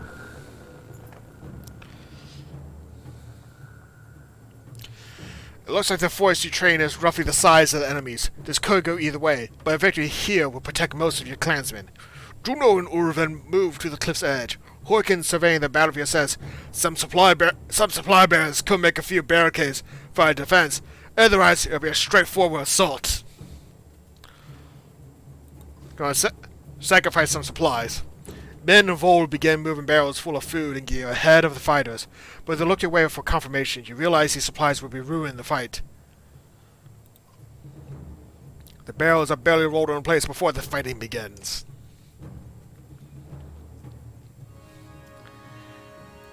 I can't keep Hogan in the fight. He's injured. Let's see, who can I toss in there? I really don't want to toss in another Vol.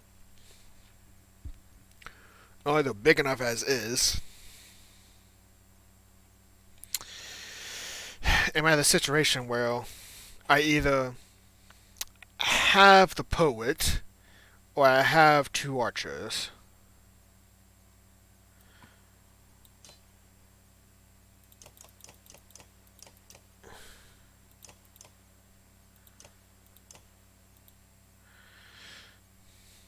I'm going to try and have the two archers for now.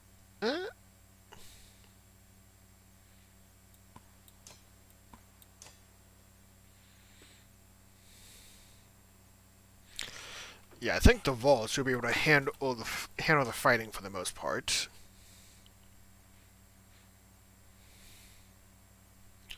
And the good thing about Krum Chrome.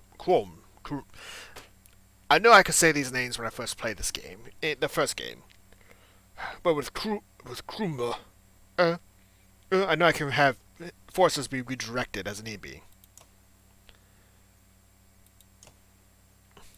Sure to point to level up Rook.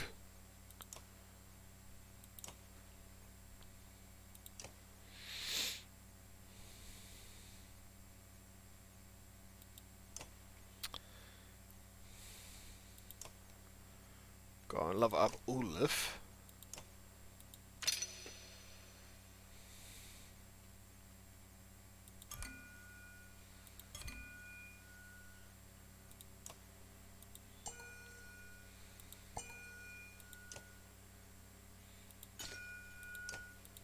I say, wasn't it something that's just 30% bonus to hit?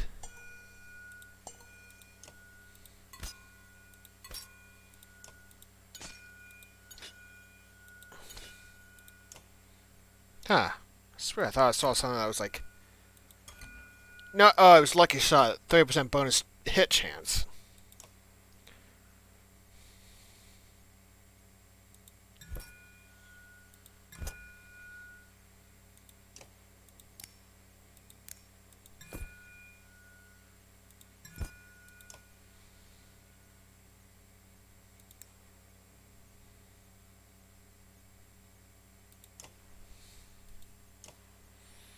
Alright, so he's level 4, so what items can I give now?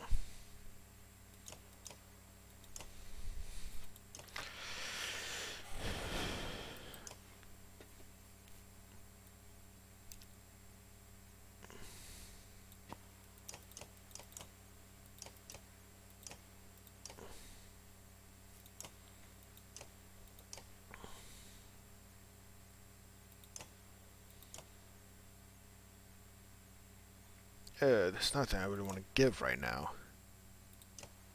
Because with Rook, I at least got like 6 armor break at any given moment. That's pretty a big deal.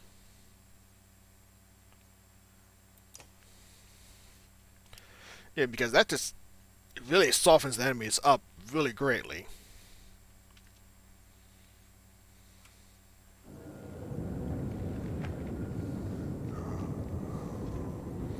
Hold them off. This will take time.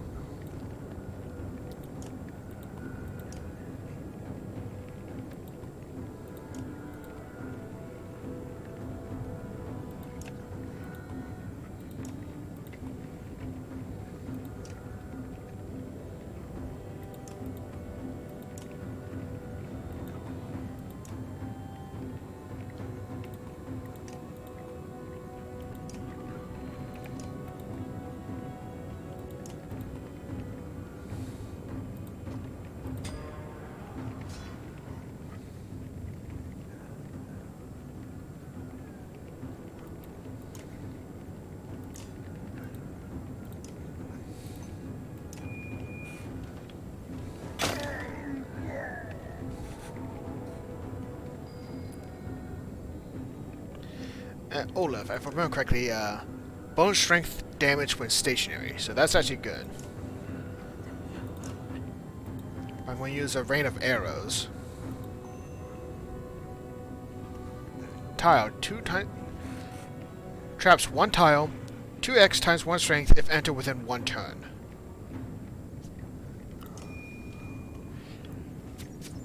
Trap that point, so if they do come charging through, I get... Yep!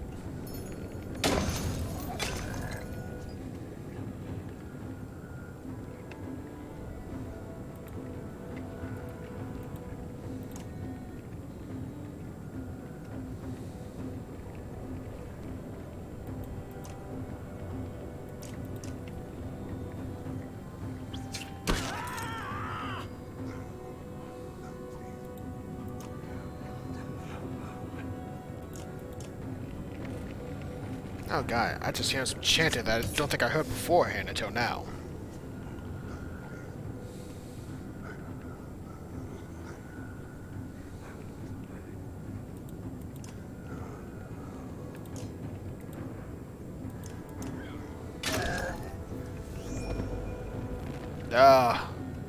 Reinforcements for the slaughter. You must keep the dirge away.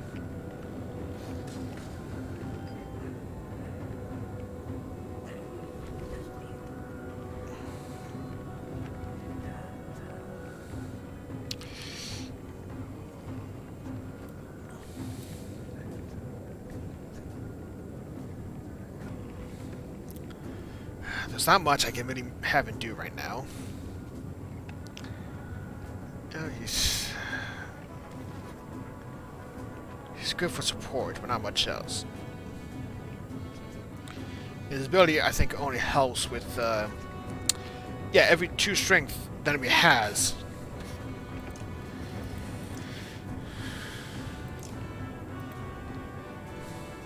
I'll give it to Rook for now. So that... Alright, so it does pay off. Why does he have... Don't recall him having dodge.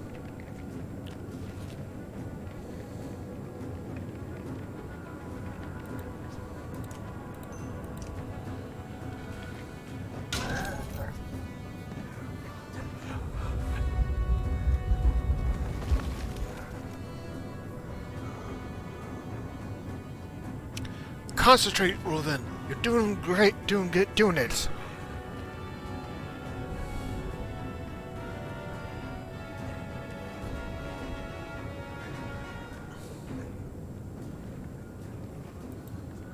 So he's not doing much in the way of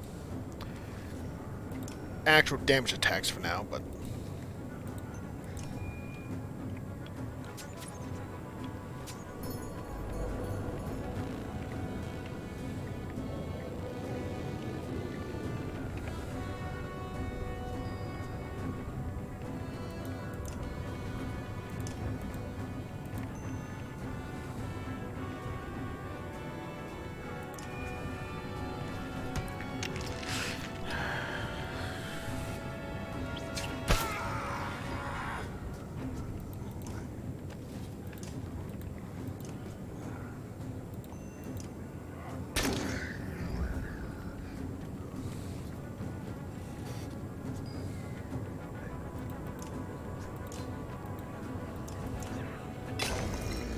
God, Spearman have become a lot more useful. Hey, what the hell are you doing down there? Just sitting all casually. Almost, but we still need more time.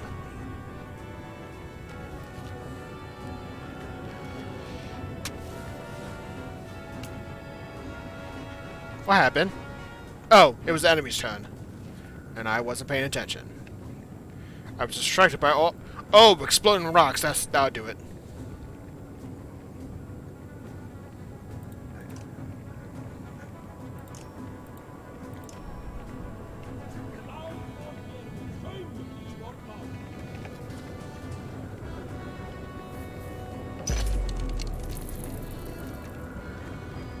Wait, did he just waste his turn just to do that?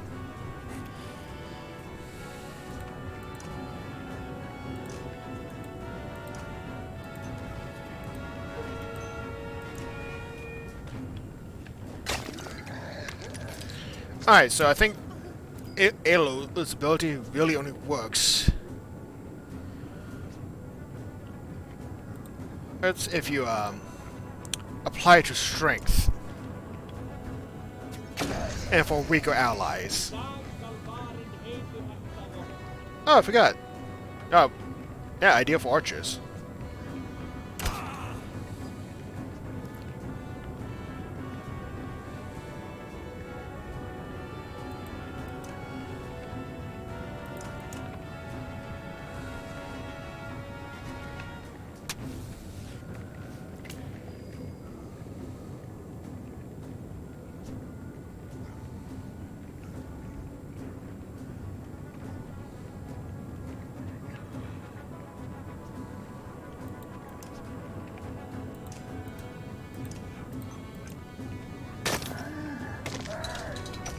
Oh, chain reaction, 4 in a row.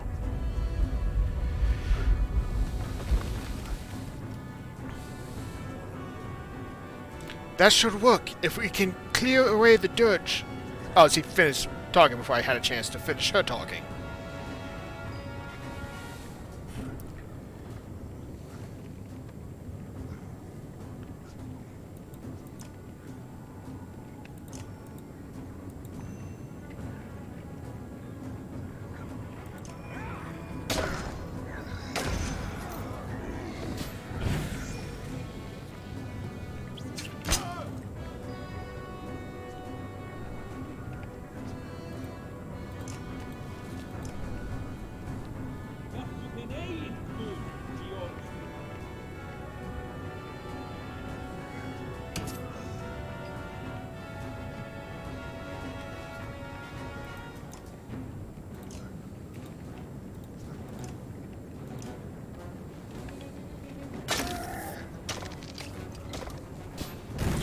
Was not even planning for the chain reaction, but that worked out.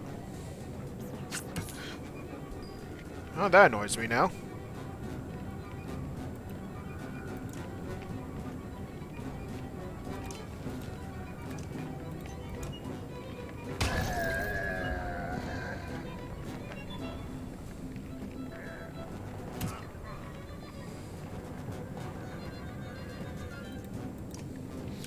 I'll prep enough for Elo, so I can get him promoted.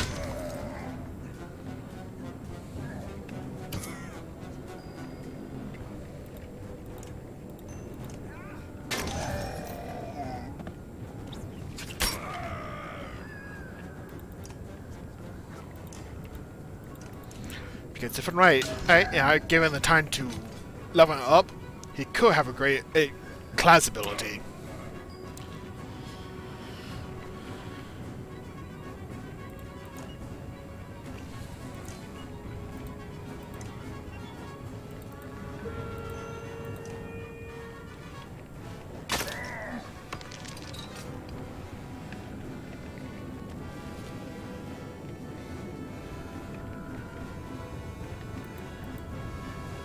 Let's see if I can try and prep him up again.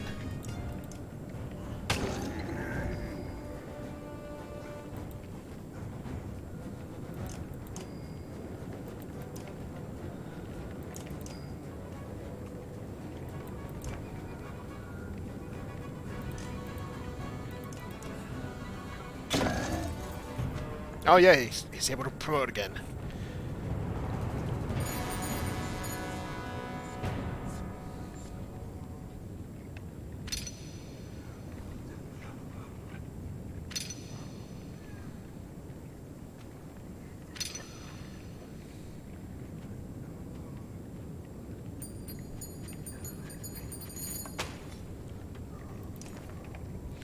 Juno walks onto the floating land, cradling a kid goat in one arm.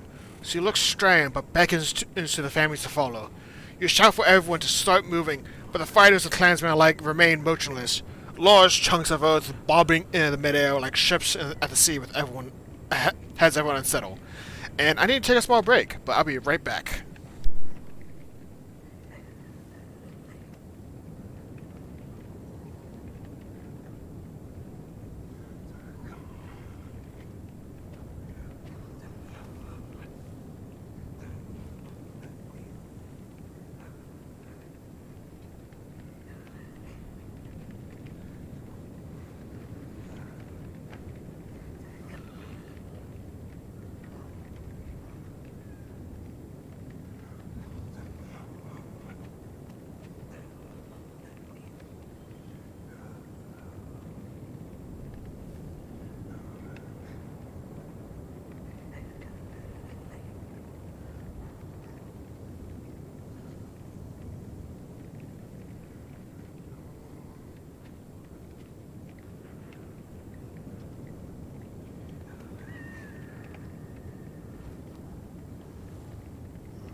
I am back. Had to use the restroom real quick, but hope you all are still doing good.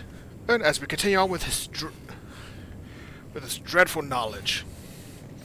Finally, Ivo takes the reins of a yacht loaded with a supply cart and walks out onto the first floating stone. It supports the load without issue. We go this way, or the Dirge kills us all. His words are punctured by a sling of stones thudding into the ground only feet away. Men pick up their children and start running. The caravan animals squawk and belt in a frenzy. Vol pushes through the crowd while others fight to follow in the wake. The frightened mob tramples a few and knocks a couple more from the edge, before everyone is strangely pacified. Even you feel a sense of calm and settle your nerves. You hate to see people get trampled or pushed off an edge. Especially something that deep. The wounded and elderly struggle to make it onto the floating rocks, while fear of the bridge paralyzed the legs of others. The Dirge give chase, crossing onto the bridge without hesitation.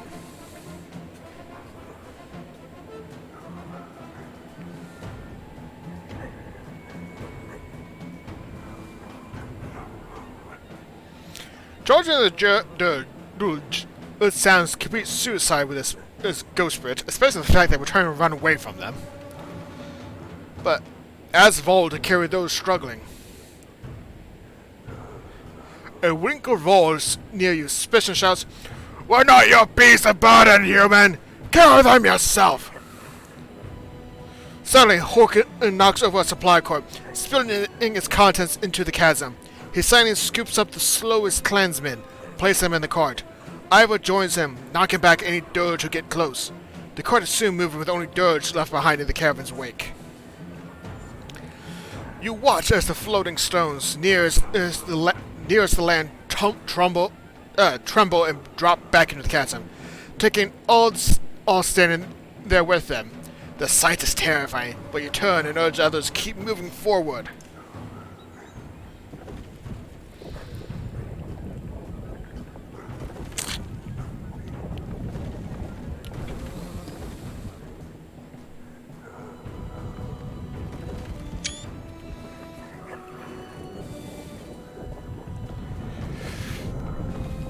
I remember seeing this. This was like a very dramatic moment. First time, we got a lot of people killed. A lot of people killed. Thank God I have more awareness now. It is going visibly weaker. Meanwhile, many in the caravan are stunned by witnessing family members fall to their deaths. The effect is spreading.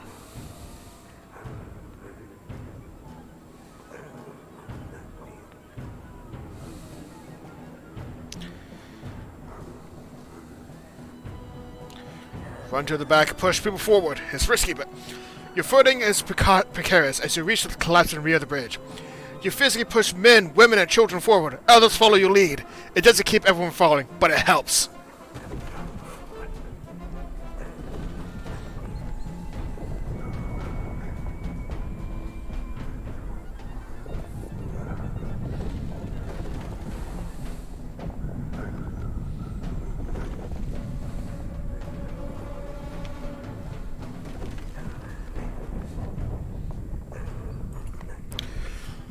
The stones behind the caravan are falling faster than the rising ones in front. The rear clansmen are pushing forward in a panic. Bolvik shouts, "Knock some of these people over the edge before we all go down!" People gasp and flee from him. "We are carrying too much," Ivo says. "We've got to get rid of something before that Mender drops us all into the depths." You look around and see only people, food, and the massive cart that ravens are hauling. Only 2 of those are an option. "Dump more food!" The ones closest to the supplies look at you bewildered. We won't need food if we don't make it across," you shout. Slowly, a couple of the carts are unhitched and shoved over the edge. Oven's relief is almost instant and the bridge extends, giving everyone more room and time to move. Yeah, there's a reason why I don't ask for the ravens to drop the cart off. It will become clear later in the game. Spoilers. Actually, sort of a spoiler now. To those with a sight beforehand.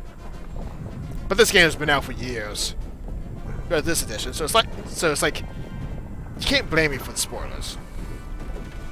Just a bit further over Ormsdale.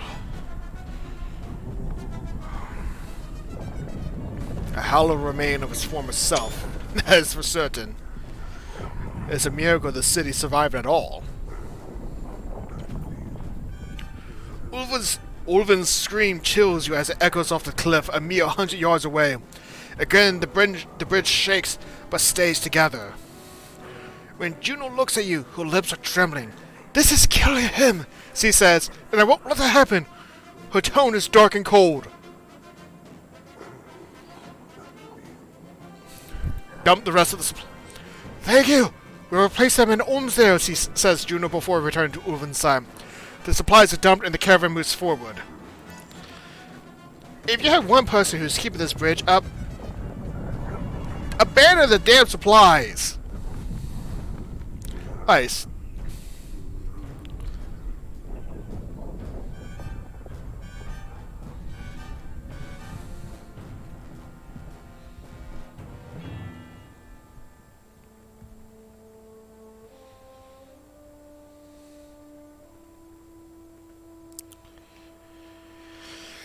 Oh. This settlement would never be the same again. That's for certain. Hard to believe we made it across that chasm. Now we find what's left of Ormsdalr. Once a great trade town at the fork of the Ormsa River. How many lives must have been lost here?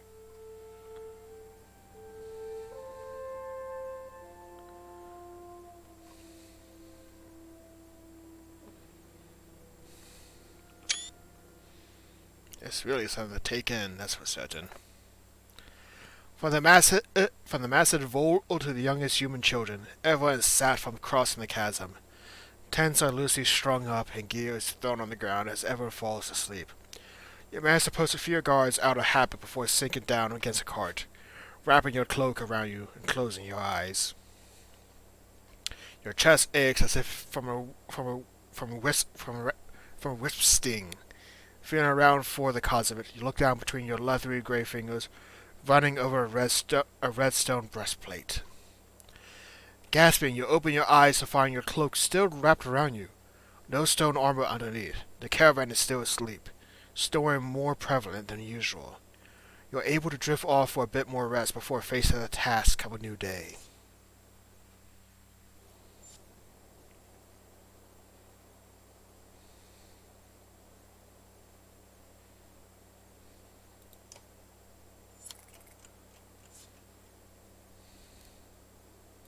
Okay, I need to turn those.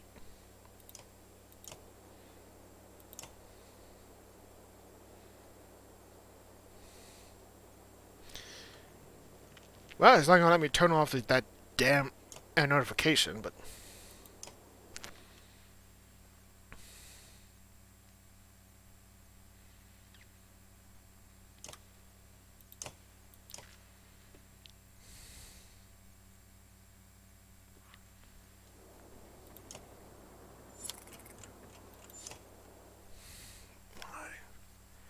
got some heroes I can level up. That's the good news.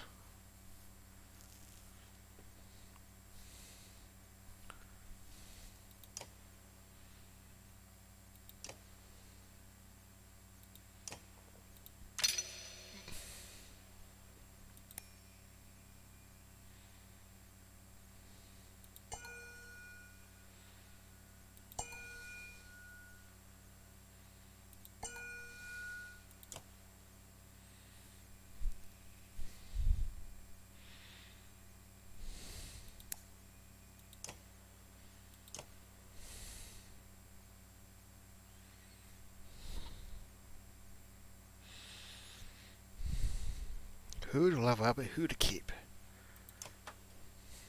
I know I'm going to level up Rook because he's still, as far as we're the main protagonist of this adventure.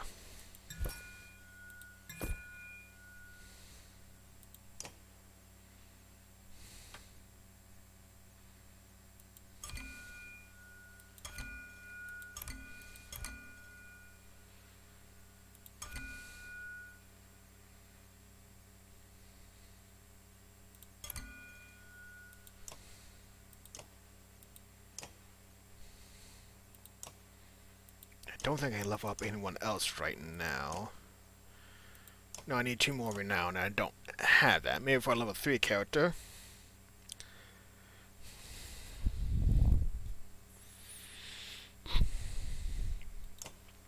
But I'll hold off on that for now.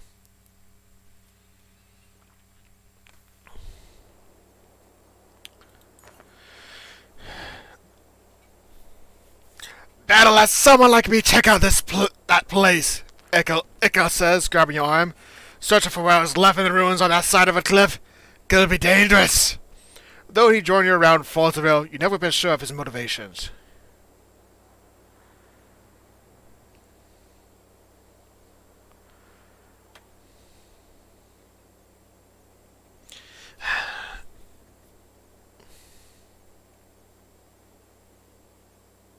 What do you mean by someone like you? The throwaway type! Before he can say anything, he holds up a hand. There'd be no wet eyes around here if I went missing. That's a fan fact. Can't say the same for you, though.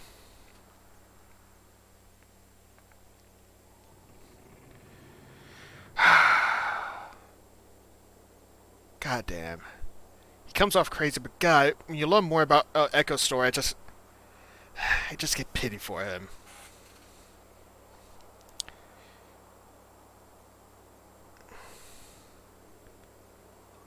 Maybe, but I'm still going to look.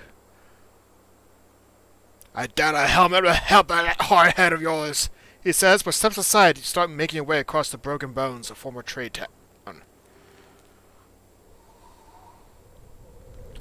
The structure groans as you enter and you hear yourself whispering, "This isn't worth it." And you hear yourself whisper. After a quick survey of the room, only 2 things stand out. A stone with a strange etching resting on the broken mantle, and footprints in the dust near a small door in the wall. A gust of wind blows up from the chasm, and the whole building creaks. I know you're there. I'm here to help. The small door creaks open, and a child looks at you. Come here, you say. This place isn't safe. I have that foreshadow knowledge that if I let Ico, as decent as a man that I think he is, do it, the child wouldn't come. Her red hair catches the light. Alette, you shout, I can save you. You reach for the child, who is terrified by your appearance and words. She slams the door and closes, and the building shudders. Wooden planks around you snap, and you barely have time to flee before a large section of the structure crumbles off the cliff. You sit in the dirt staring, emotions knotted in your throat. Oh. Wow, that was bad for both Rook and Ica. Oh.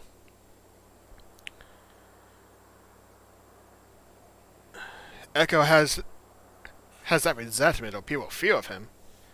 And Rook just has that loss. Damn.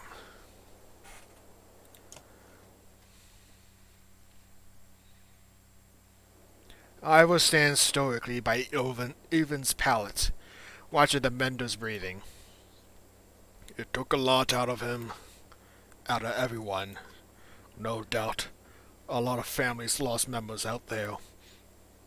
So why even follow me? I get people killed. I'm not doing this again. If you can't see the number of people out there still alive because of you, nothing I'll say will change it. With nothing to say, you look down at the resting Mender. The spell weaving took a toll on him. He looks as bad as me. Oh, goddamn, I did the wrong voice. I wasn't looking. Before Ivor can respond, Olaf abruptly enters the room. Good, you're here. It's the Ravens. They're trying to leave, and some of our people want to go with them.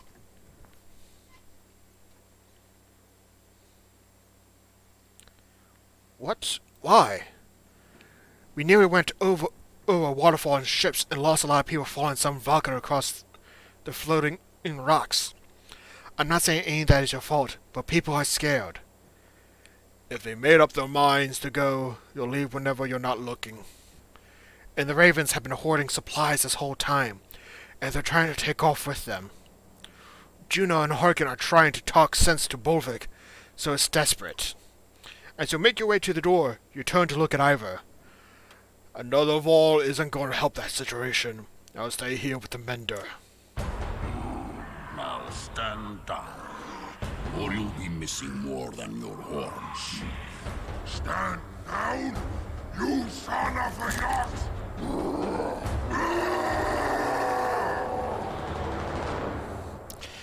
God, that animation, it really got...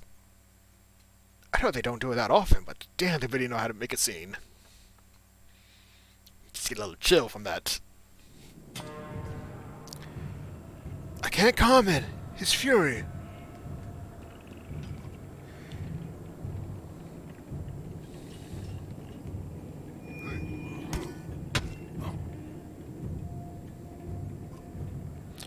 Bolvik's office is mine. Take him down.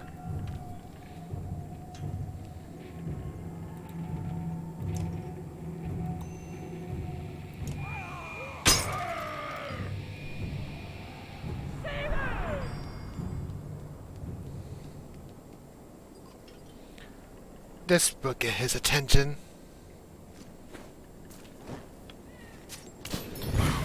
The downside is I'm never going to be able to do the voices right like they do in this game, but...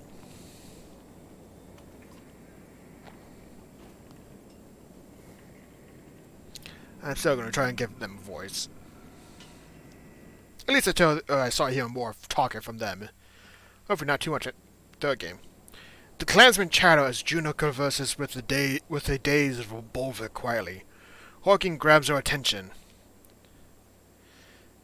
Get ready for a confusing conversation. He motions to Yose, one of Prince Ludin's bodyguards, who is whipping her pitch-covered hand with a rag on her way over to you. Clever trick, witch. This time. You all are just too easy. How did you know that would stop Bolvik? The archer smiles at you like you are a child who just spoke his first word. How do you think humans routed those horned brutes in the Great Wars?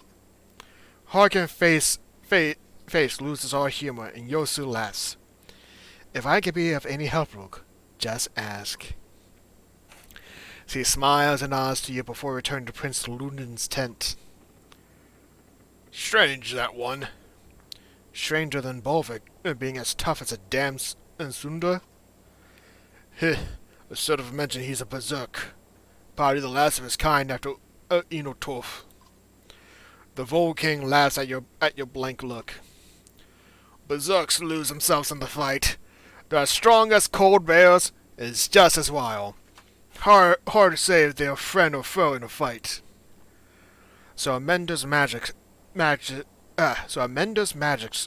us over a chasm, and you two decide to kill each other? I wasn't gonna let him take our supplies without a fight.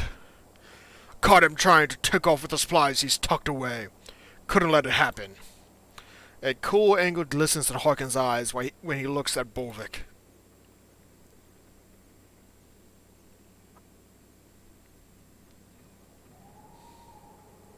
Why does he want to leave?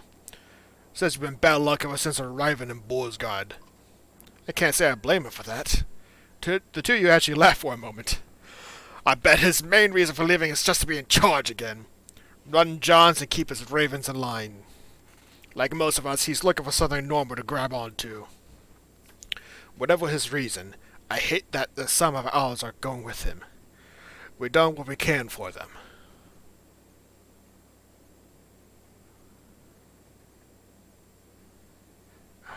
We'll offer the ravens enough supplies to last a couple of days. We got a lot of mouths to feed. The ravens can make do with a couple of days of food and live off the land afterwards. That sounds about right. You got a better head than me for these things. Now let's see what we can find what's left of this place. Chapter 9. Cast the horn into the air.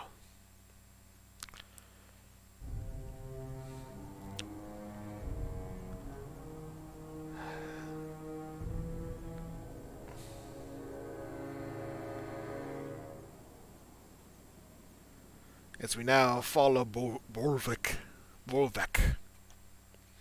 It is Raven in Caravan.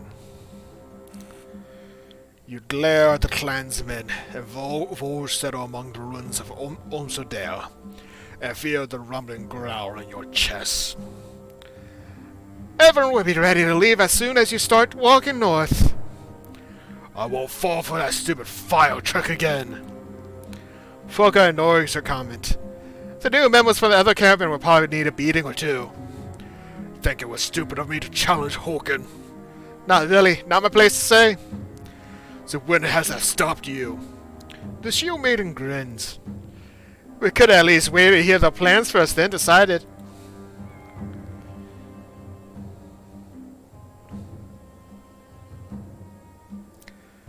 The plans almost took us over a Fen waterfall.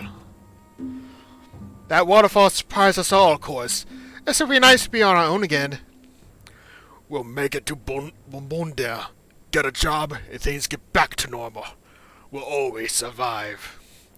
And what about all those Dirge? If they make it across that chasm, it'll be war. War has always been good for business. Volka smirks, but her face hardens as Juno approaches. Bovik, could I have a word with you? Haven't you said enough already? Haven't you said enough?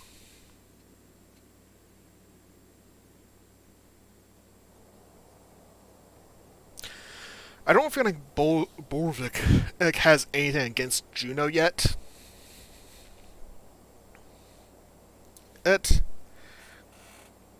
So I'll hear her out. Well, I won't. I'll finish the packing. Did you watch Volka stomp off, but not too far? She's protected of you. Get on with it.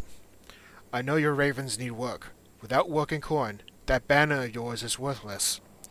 You step towards her, towering above the tall Volka, though she stands resolute. In Bolsgrad, we made an arrangement for you to protect this larger cart until we were away from the Dirge threat. That would have been nice to know beforehand, so I could make a better decision. They're across that damn chasm! That job is done! Agreed, but the cart you've been hauling has become too troublesome. It needs to be sunk in the deepest waters around. You grunt in disgust. Volka's secrets. You will turn down the Mendor Council's coin? Where's the coin? Payment upon completion. You have a Velka's oath. The Blue River to the northwest will be your best option. And if I just leave it in the woods somewhere? I will know, as will the other Volka. Besides, the Ravens always finish their jobs. That reputation means everything to you. You growl, but she's right. Fine, fine.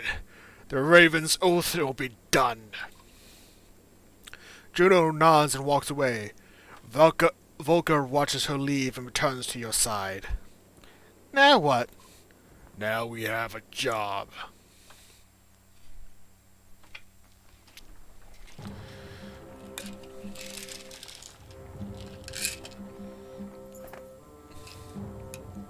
Four fall, 58 fighters. A small raiding party. It was a small band of fighters.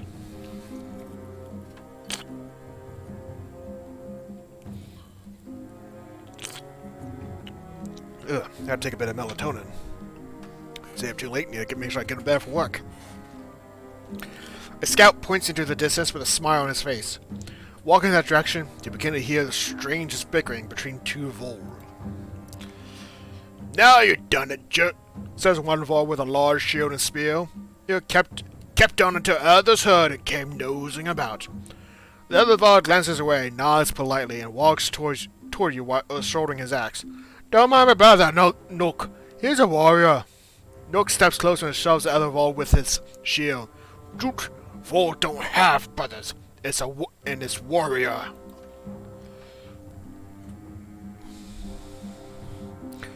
Volka looks at you with amusement and confusion. None of the other ravens seem to know how to react either. Are you too addled? Not the nicest way to say hello. Oh, Nook says, extending his hand in greeting. And if we are, Ja'az, stepping forward and swatting Nook's hand, would we even know it? Nook says, well, you wouldn't, Jute, but I know. The spectacle continues and most of the ravens are now laughing at the absurdity. I'm not sure what you're after, but we're not sharing food. Jute shakes his head. We're not after food, are we, Nook? Nook says, no. Well, yes and no. Jute agrees. Yes and no. That's right. We'll fight with you. Nook interrupts. For you, he means. Jute looks annoyed. Nook, we fight for food, but we fight with this lot.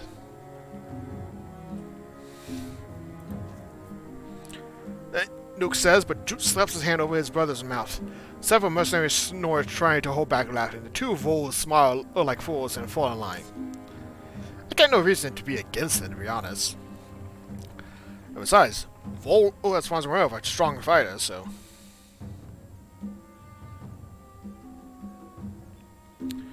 A group of new recruits from Borzgrad and the previous caravan are loosely gathered behind Mugen, a scaled thrasher with a scar across his face. Felt like a good time to introduce myself. Mugen. Thought you were Rook's man. A good man, Rook. Too good, though. He couldn't enjoy the lack of gods and rules, the chance for fighting. There's a few rules to being a raven. Most important is following my orders. Of course, yeah, but what about this giant cart that Volker has us lugging around? Something in his tone signals a primal warning inside you. That has nothing to do with you. Well, the way we see it. He motions to the fighters around him. She's no longer around. Let's break it open and look at our riches. We're mercenaries, you idiot. We're paid to run jobs, not steal from who hired us. Does any of this make sense to you? He ignores her. He's only interested in what you have to say.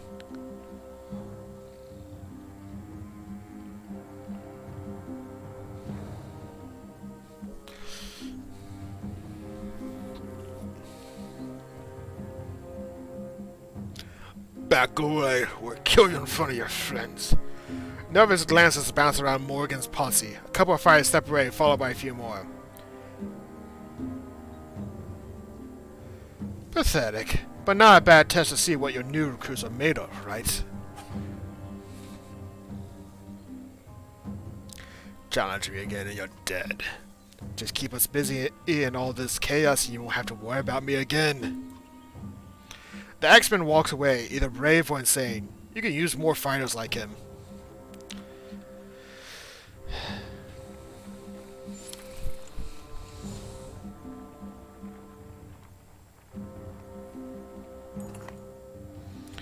A commotion draws your attention into the nearby woods.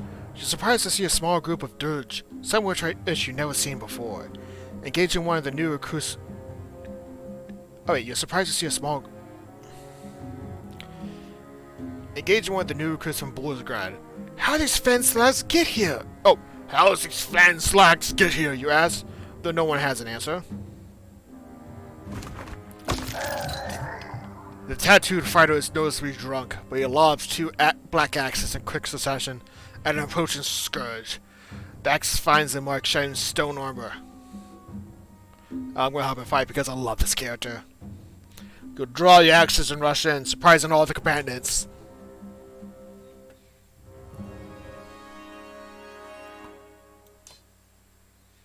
Spur.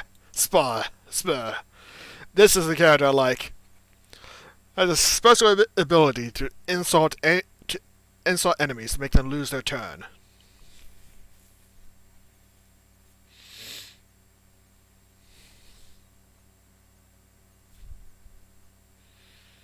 Oh.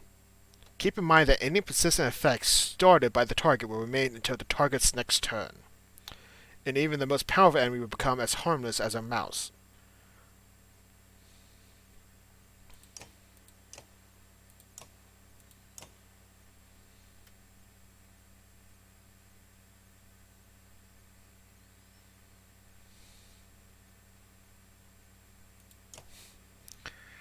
I just like the idea. He just insults someone so badly that it just...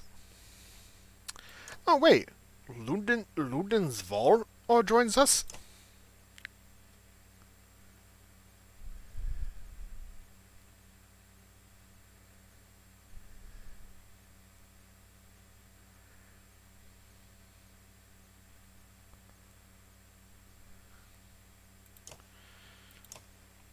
You know, I don't think I noticed that, but or at least really care to. But it's like, why would he join us?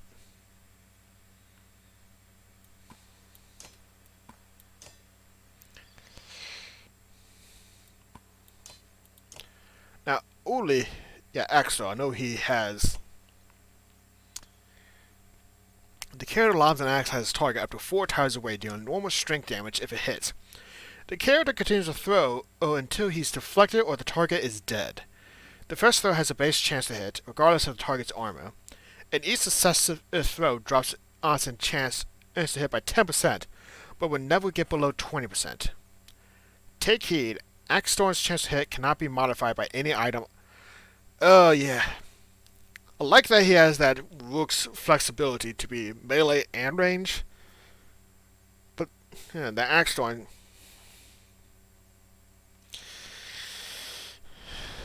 Nothing can modify the chance to hit, so it's like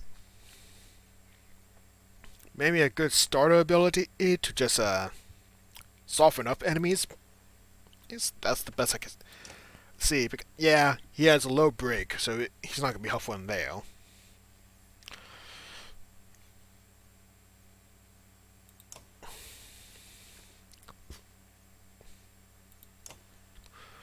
Now, as a shield maiden champion, the character stands ready to insert herself between her allies and any attack enemy. Adjacent allies have all damage from attacks against them half, but she also receives half damage attack from the same enemy.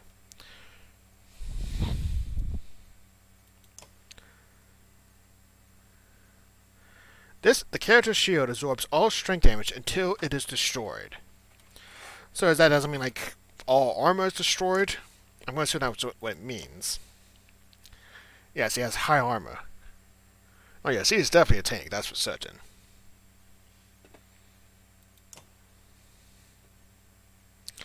I think I want to keep Borvik and Volka together.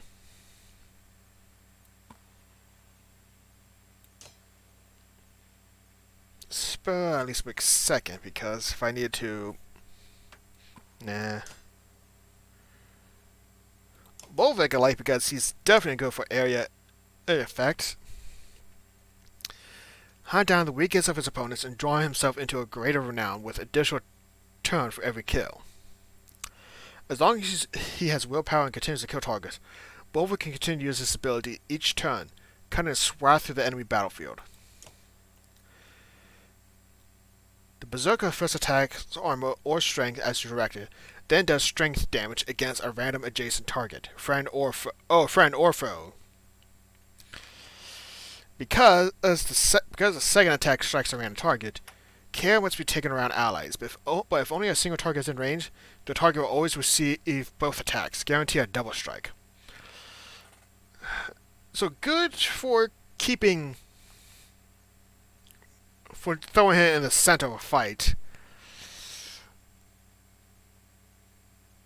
But not so great for ally formations.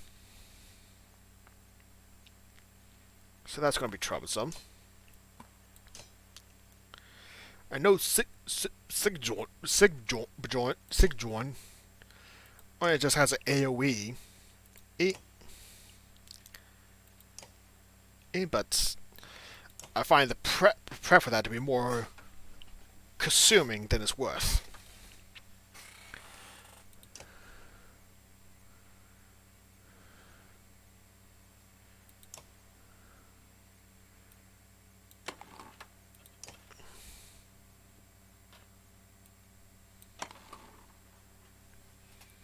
Yeah, the preparation is probably the more annoying part to get through. But it's always worth it if you manage to get it set up right.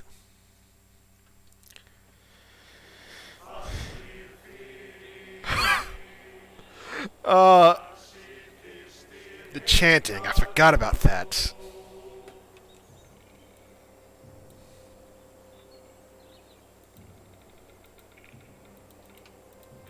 Oh, I can't. Wait, well. Alright, well, let me move anyone.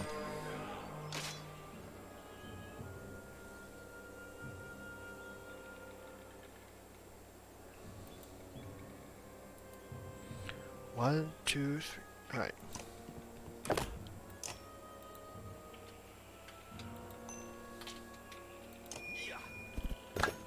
No!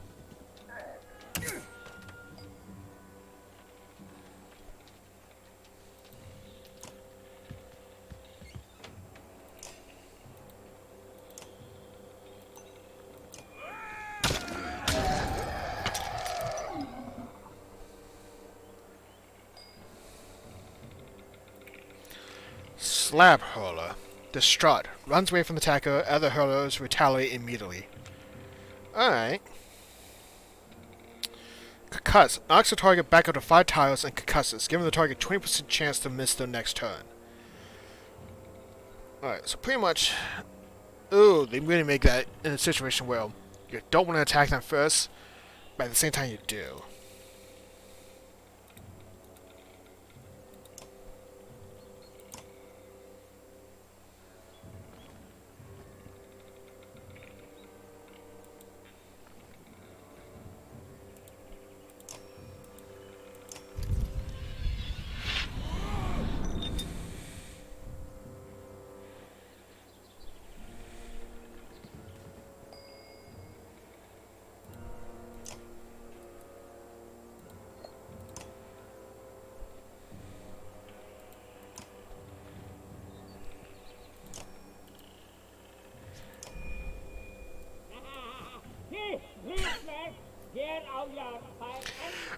I can't help but imagine what kind of insult you have to give to make someone lose a turn.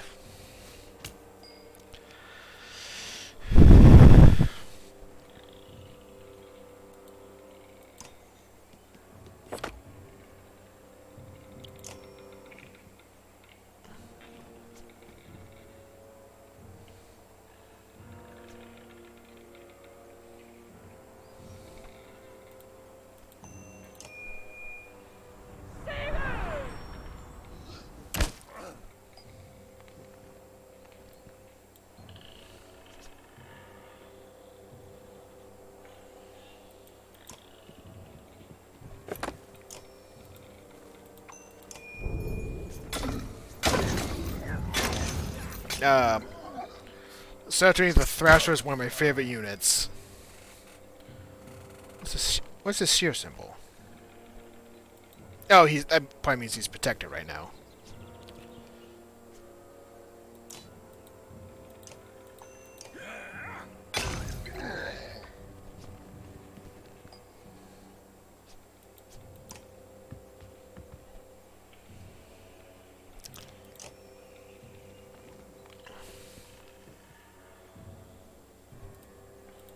Yeah, it won't be enough to actually do damage.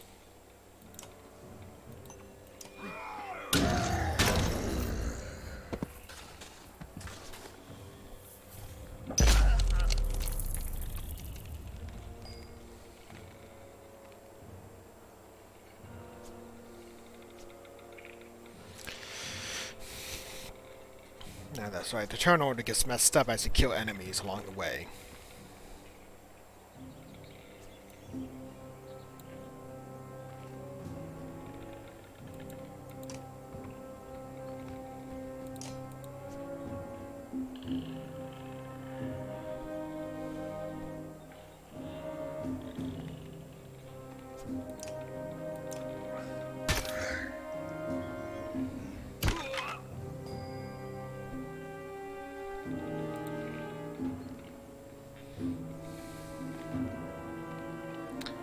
Nah, he won't be...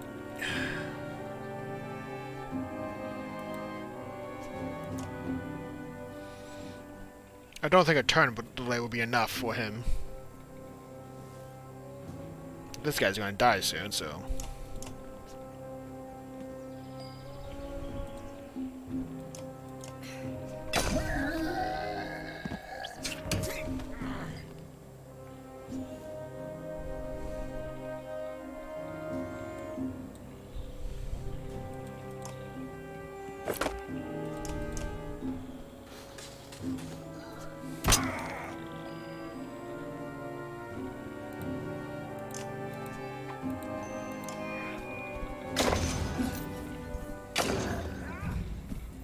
Oh, it does all strength damage.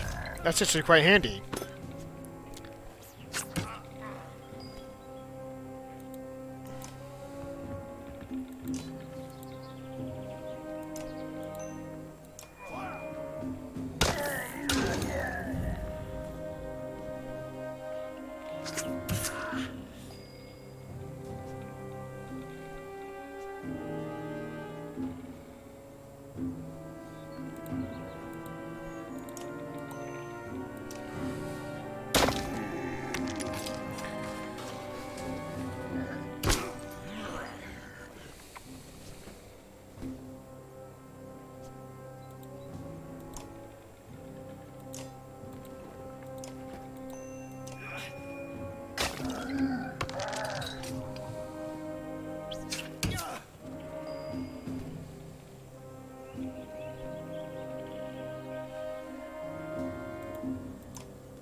Oh, trying out a new game that could be fun for us to try. Well, it's new me. Okay, what is that? Okay, I'm curious what that new game is. Sorry, you have me thrown off because I haven't seen chat in a while.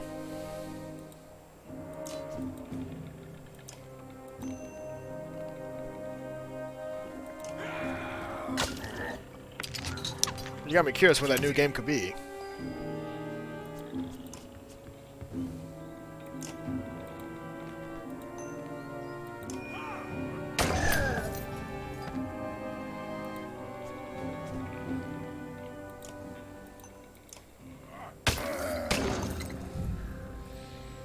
Path of... Oh yeah, I remember that game. Path of Exile. I think it's actually on Steam as well as a free-to-play game.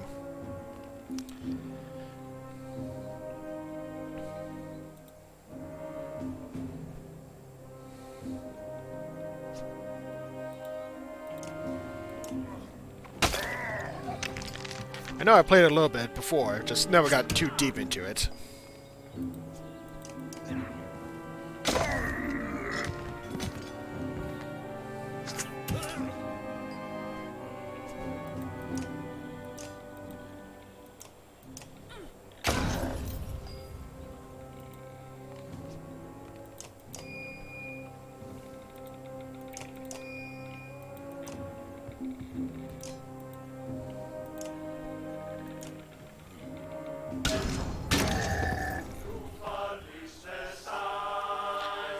But yeah, I wouldn't mind giving Path of Exile another try. If you recall correctly, that's like a Diablo-esque kind of top-down video game.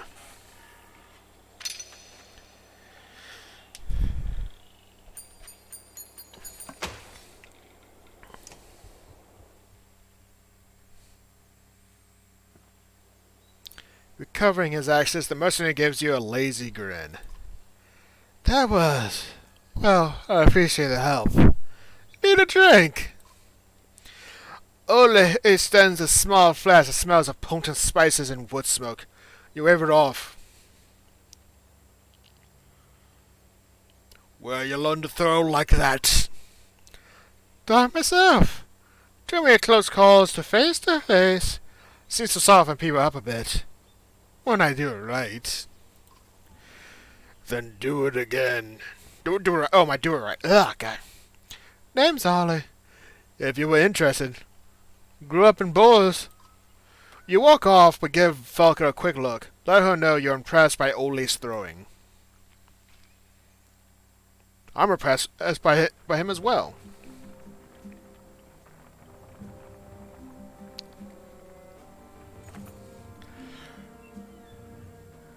Ravens in the air as ravens approach, Ole says with a slur. Is that a good sign? The small village ahead looks well fortified with a few bodies outside the fences being picked clean by the birds. Your caravan moves closer but stays out of arrow range. Whoever's in there wants to be left alone. Oh, whoever's in there wants to be left alone, Falca says. But it could be our best chance for supplies around here.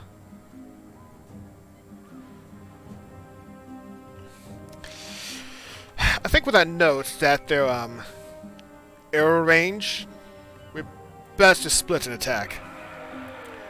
With practice ease, the ravens split and rushed the village from 3 angles. Arrows missed their marks at the unexpected charge, and soon you are upon the battle-hardened villagers. We need supplies, because I'm about to be out of supplies soon.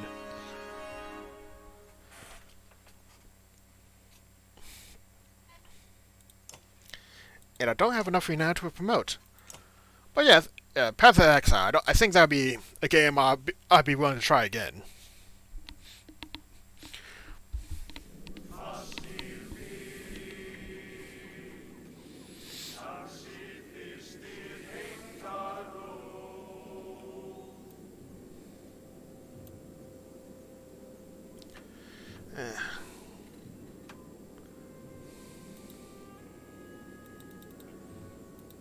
Okay, well, let me move these characters around. That's just annoying. Well, for me at least.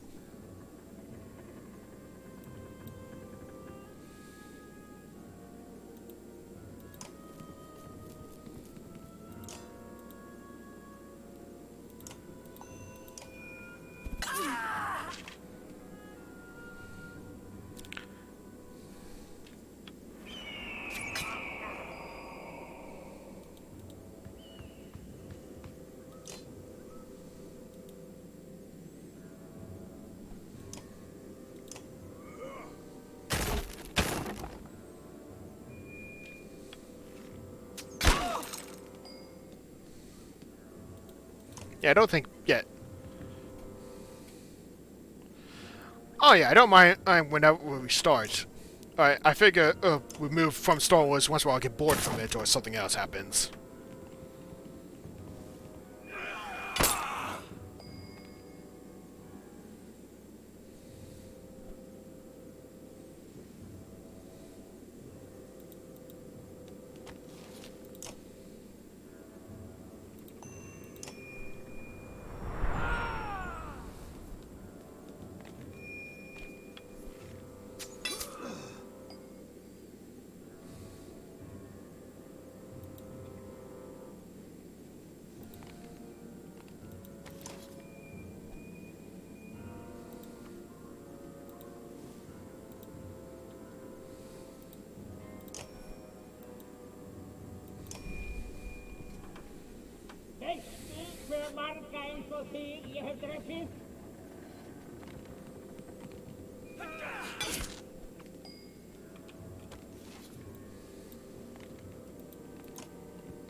Yep, I'll take the risk.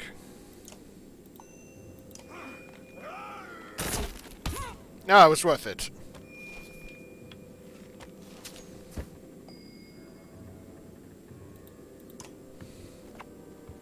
But yeah, we could talk more about the Path of Exile another time. I'm not sure how much longer I'm going to stay up, but well, at least until 10:30.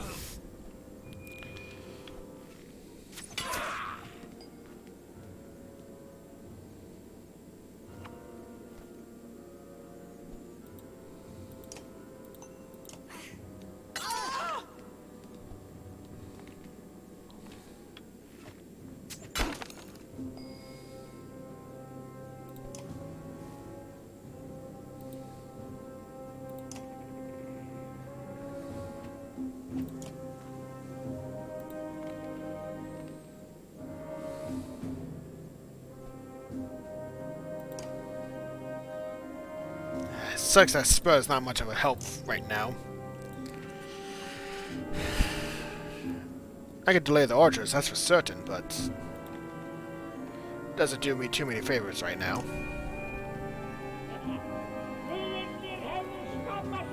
But I just love insulting people in this game.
Oh, Bolvik is still alive. That's good.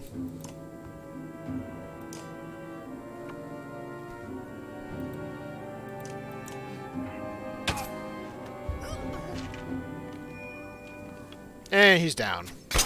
Oh, no.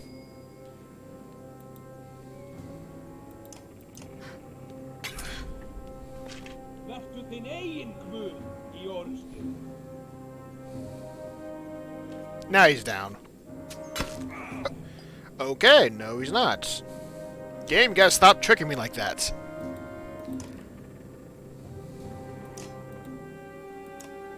Worth it.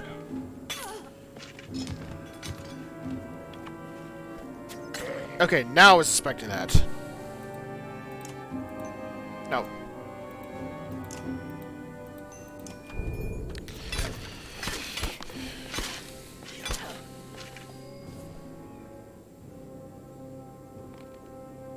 Yeah, I'm gonna let Spur get the final kill.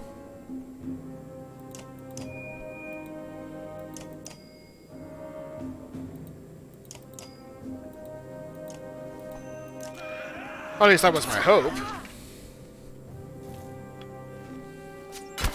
Yeah, I can still do it. I know it's not the most exciting thing, but I really want to level him up. Because the way I see it, he has the potential to be a very great asset.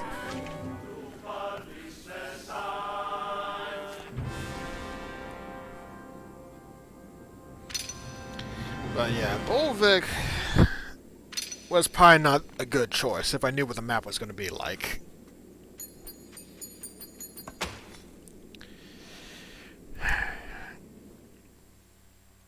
Because those barricades really just are a nuisance. You kick down the last of the barricades to find a dozen or so remaining villagers huddled together. Some have bows but no arrows, others have thrown their blades to the ground. A man steps forward. I'm Frederick, the oldest of us. He says, we've been fighting all types from Ulmsador for 2 weeks now, just trying to protect what's ours. He looks back at his people and says, you won't find us begging for our lives. Folker pulls you aside and says, they know how to fight. We'll be stronger if they join us. You pull at your beard. Or I can make them gather food for us, you say. Or, no. Or I can make them gather food for us.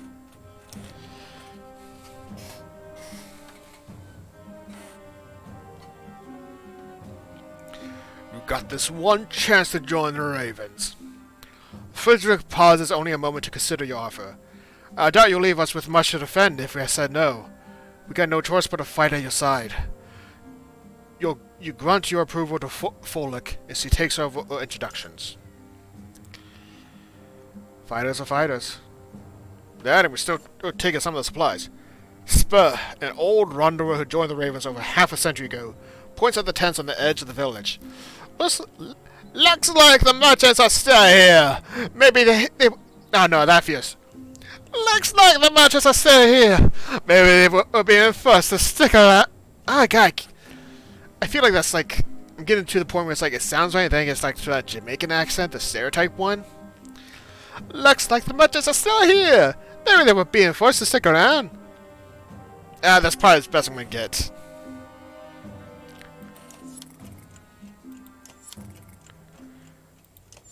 God, that was a serious injury.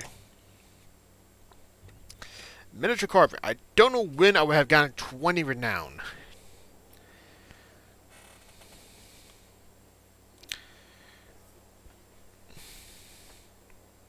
Never ah, God. Yeah. Wait, one renown gets one supply?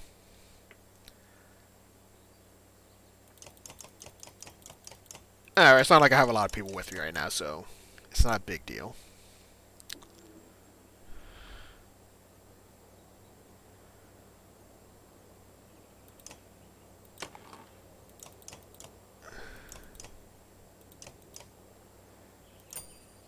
Alright, that should get me through.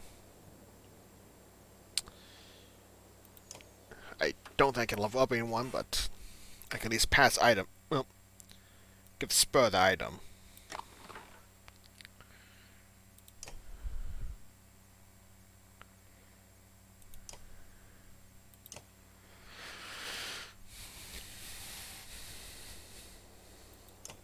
not much to really keep me around for this town.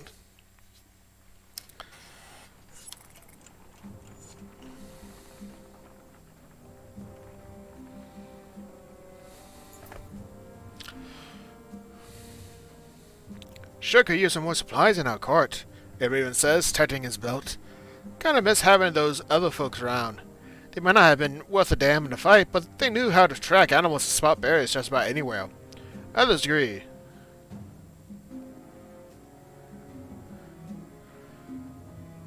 Sounds like you need practice. Start hunting. You send a few ravens who laugh with him. Don't come back empty-handed, you add. Choice words are mumbled, but they follow orders. 4 hours later, they return, each holding nothing more than a small rodent. 2 of them have split one. Volko shakes his head and says, pathetic. Yeah, we get rodent meat. Wouldn't mind seeing irons fly. If only once more.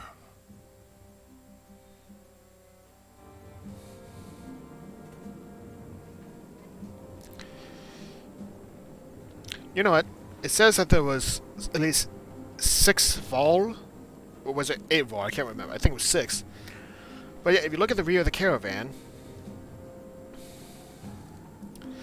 and you don't see any. I don't think they counted us either.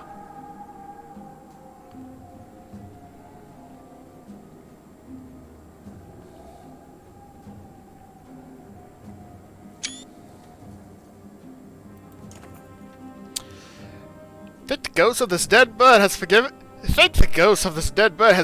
you for that wing yet? Spirit asks. The other ravens, including Folko, look from the broken stone to you in shock. Aye, the old man says.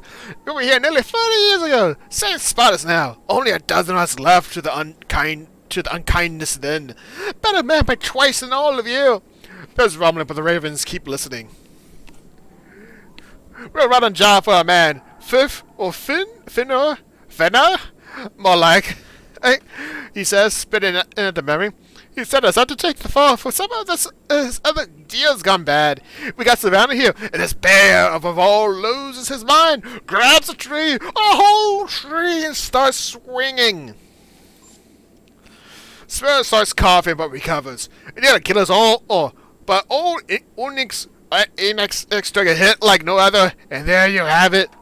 The excited ravens start asking questions, but Spur is all too happy to answer.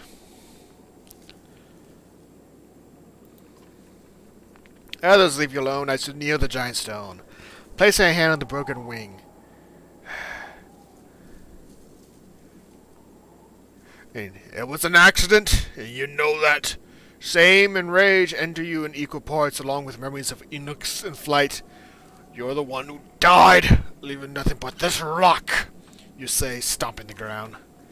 A layer of ice shadows on the foot, along with a wooden box. Pyre left as some token of faith to a dead god. Leaving anything behind for the dead is a waste, you say, immediately prying open the box and pocketing the small item within. The pipe plant!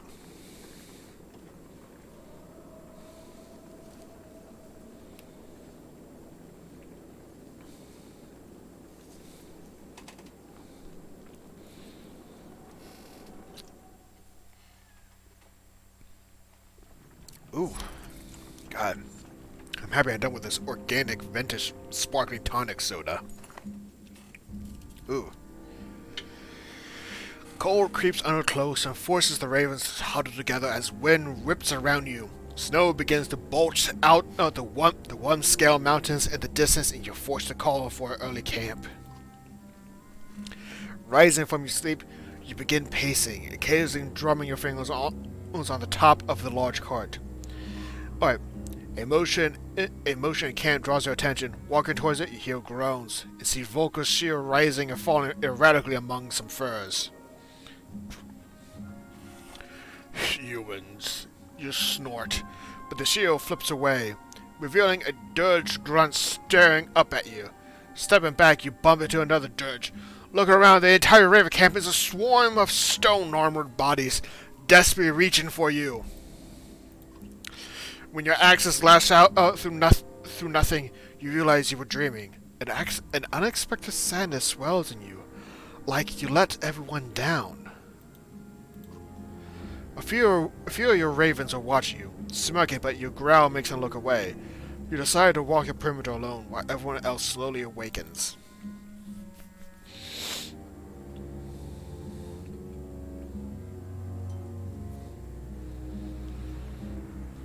I think I'm gonna use the last bit of time I have left to do some trading. And for another pissing match! Hold lift your quartermaster ass, or you're begging me to show you how to really carve up some foes.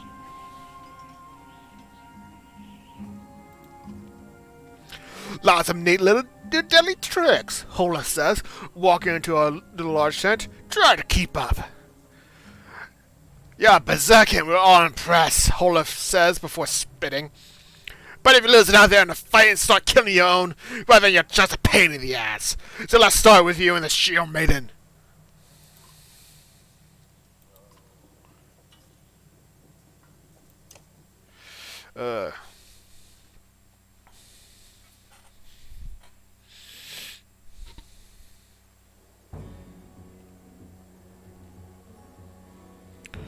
Alright.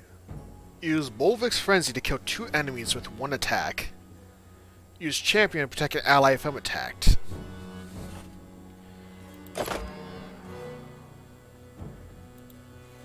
Alright, so Frenzy is my passive.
Skammasinn fyrir þig!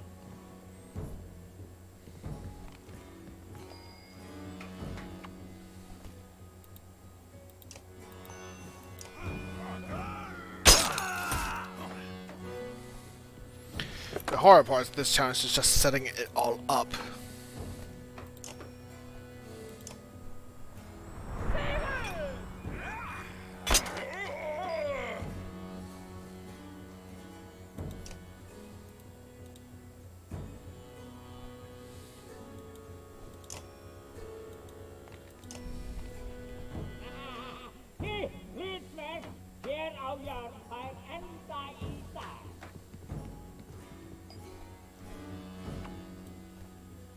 Yeah, thought I saw something. I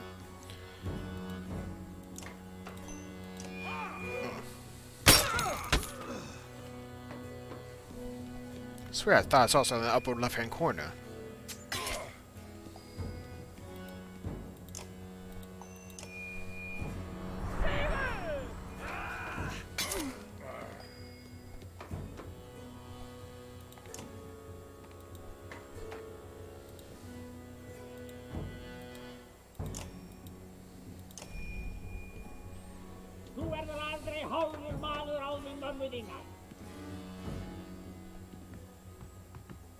Yeah, there's something at the top of the left-hand corner. It's like, oh, it's an insult. It's somehow clipping.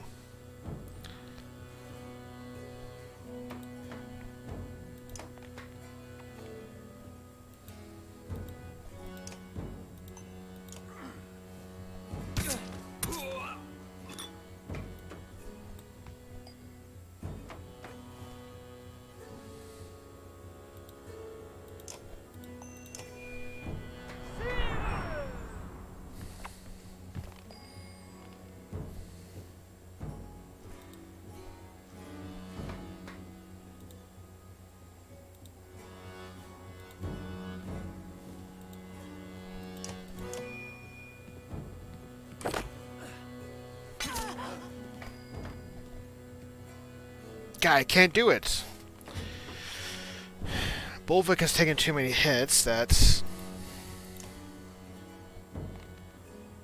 Yeah, the setup is not worth it anymore.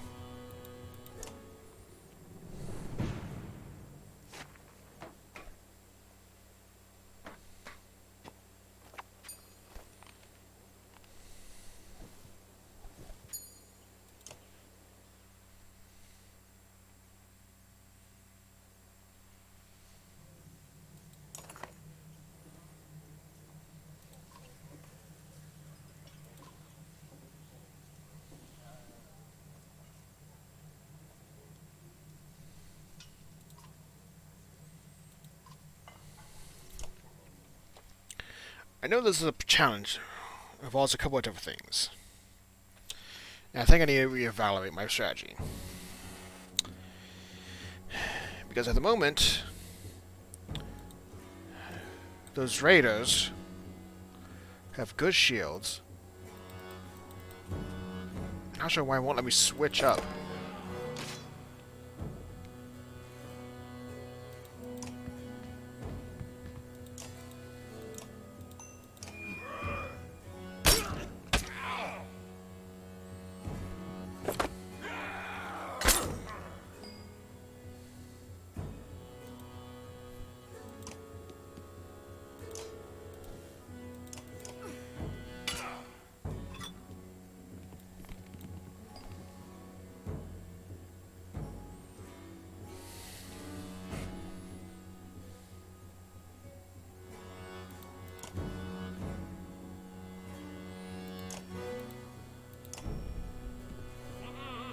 Þitt hlutverk hér á jörð fær enda í dag.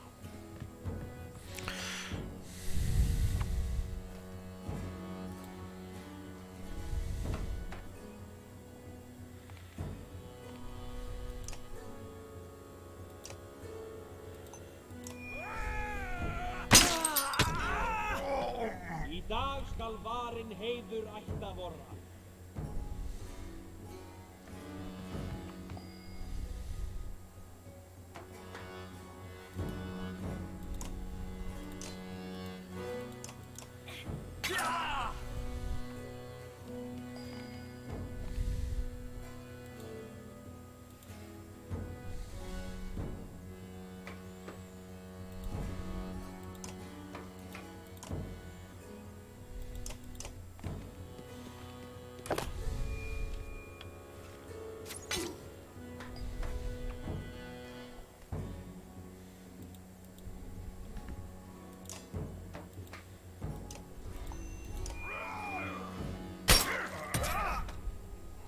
Vertu þinn eigin guð í Ugh, I'm messing this up again.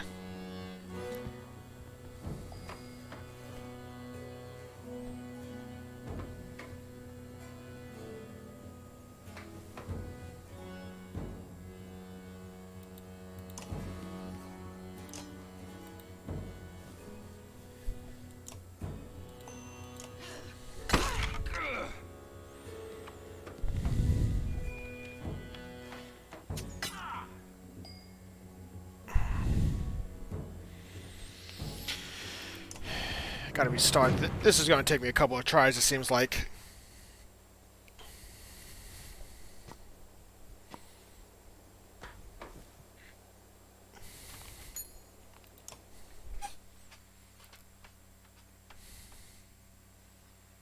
I think the idea is I gotta use the shield maiden and to take hits. It's at this point. It's the only thing I can see it make any sense. It has to be, yeah, essentially hugging Bolvik.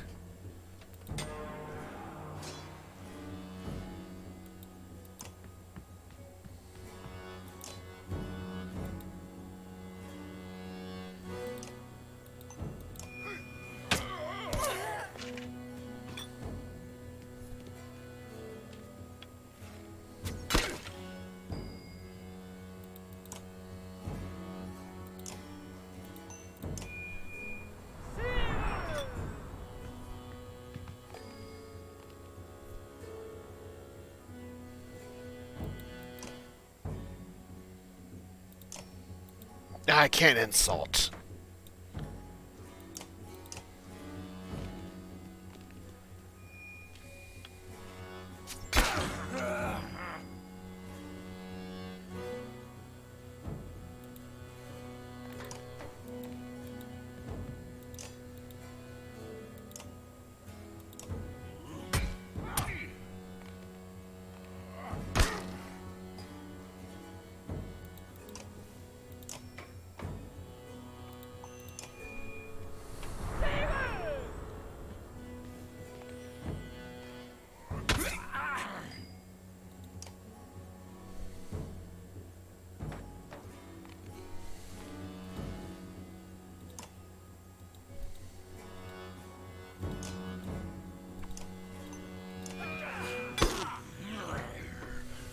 Alright, I think I got it set up right. That's I can pull this off now.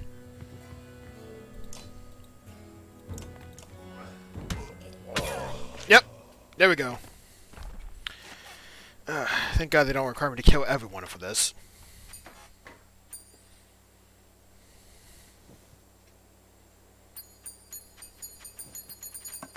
And I'm going to need that right now when the fighting kicks up again. Or just when I need supplies.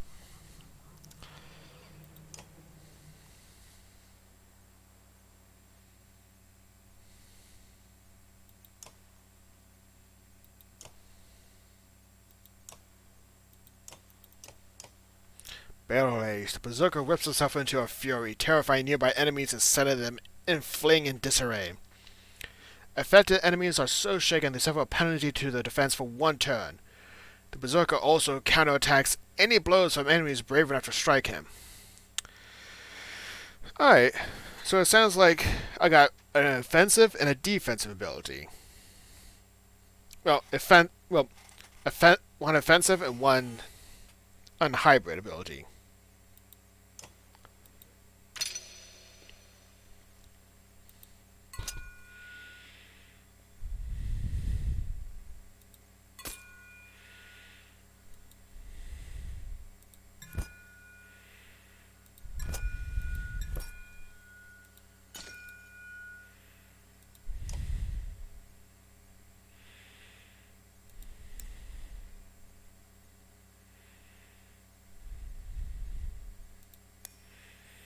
Now I'm going to max out his armor break because I can always use the first attack to do armor, and then the second attack will always do the strength. So great potential for those one-on-one encounters.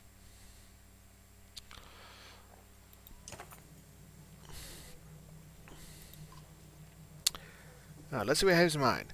Let's see if you know what to do with that ugly drunk and that old man, Holuf says. Ole! Ole! Spur! Get in here or I'll have you clean your own blood off my axe!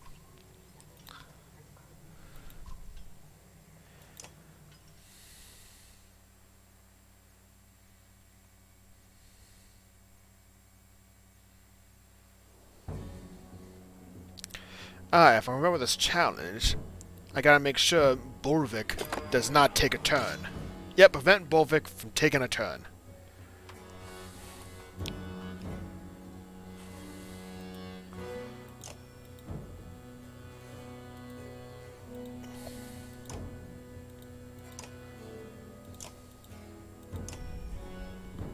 Ég læsi dúsaskríti í eigin eymdum eilíf.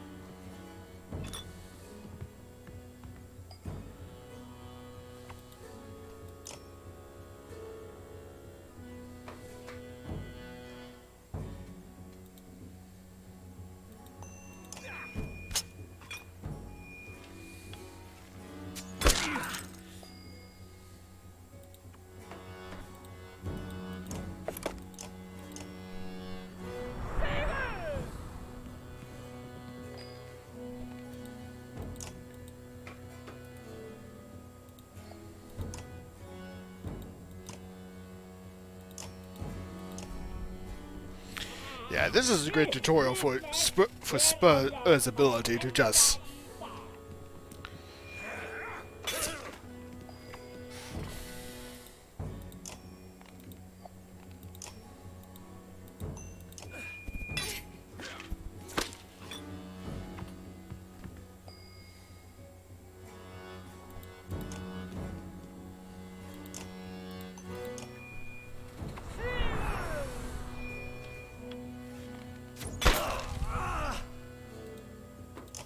Yeah, great challenge to set challenge training to introduce you to the insult ability.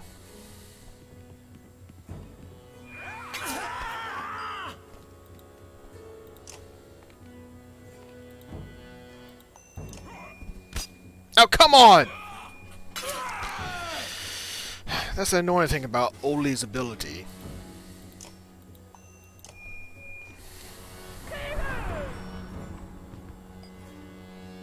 It's just... if I could increase the chance, that would be great.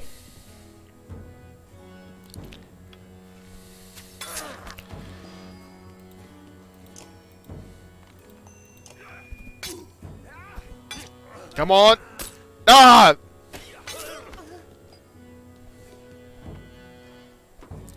He's gonna be dead before I get the chance.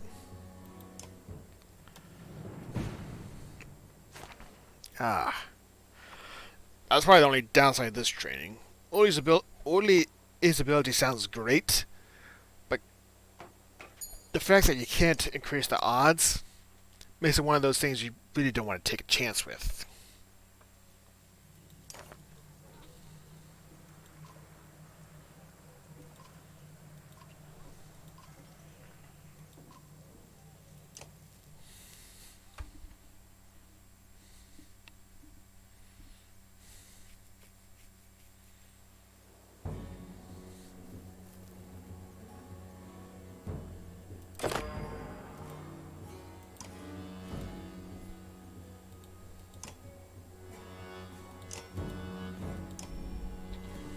Ég læti dúsaskrýti í eigin eymdum eilíf.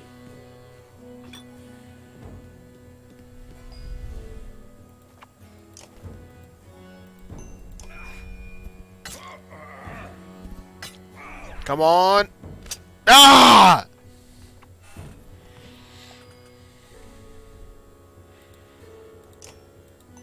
It's that damn deflection.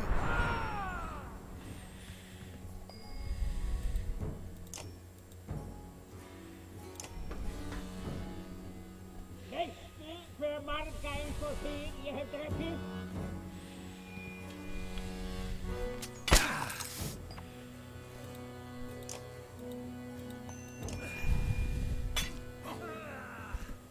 Come on!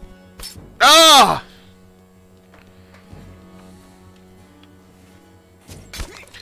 I feel like you're going to hear me just have those moments of just...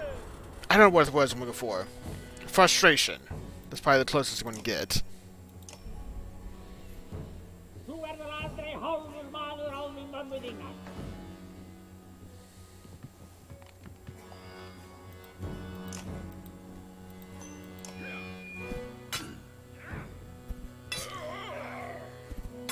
Yes!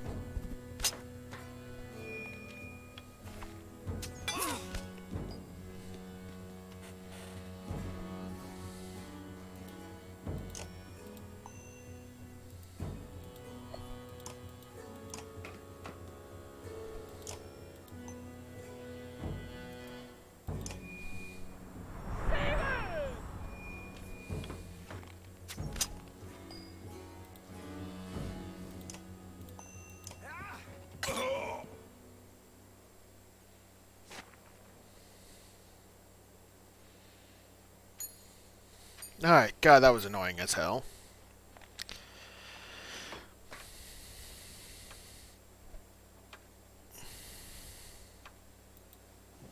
I think I already had those earrings. If I get a second set, I'll be happy.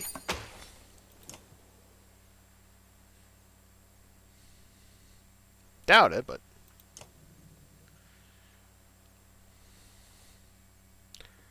I'm just curious if I did. Wait, what?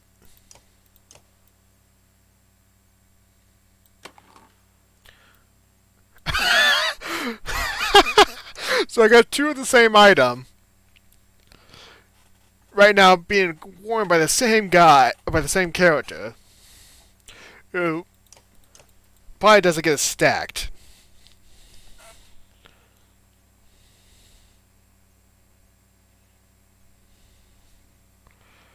Let's see who the next challenge is real quick.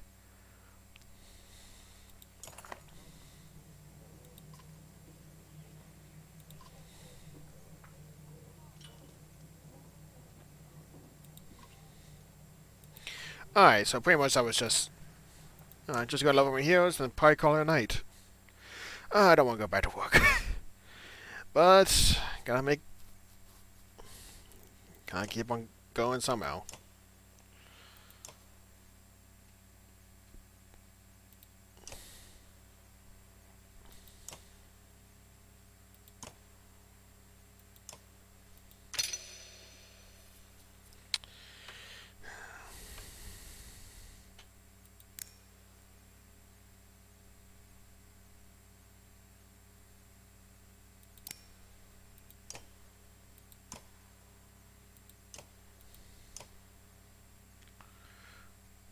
Range of Fate.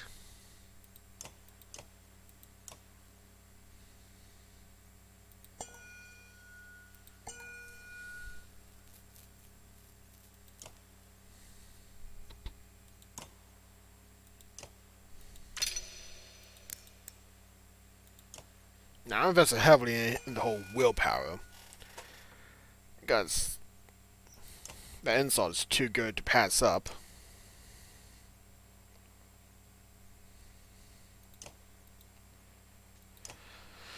Alright, I'm probably going to call it a night here, guys. Private, thank you for visiting. I hope you had a good night. As for anyone else that may be looking, I hope you guys had a great night as well. Let's see who's raiding so I can send... let's see who's streaming so I can send you off on a raid.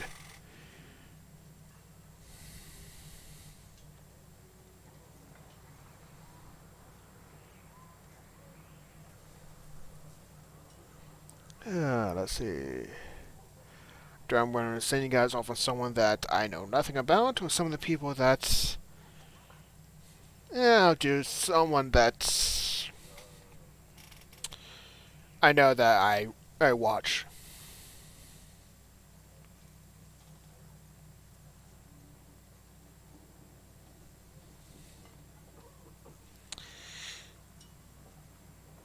Okay, do I want to... who would I want to raid?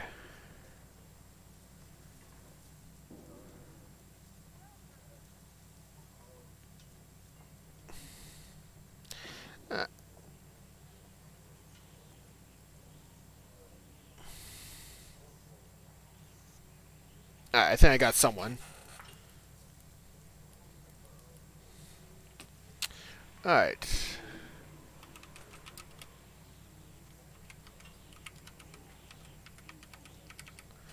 Alright, the raid has been set up. Thank you everyone for coming and watching. I hope you guys have a great time zone wherever you're at. And you have a good one.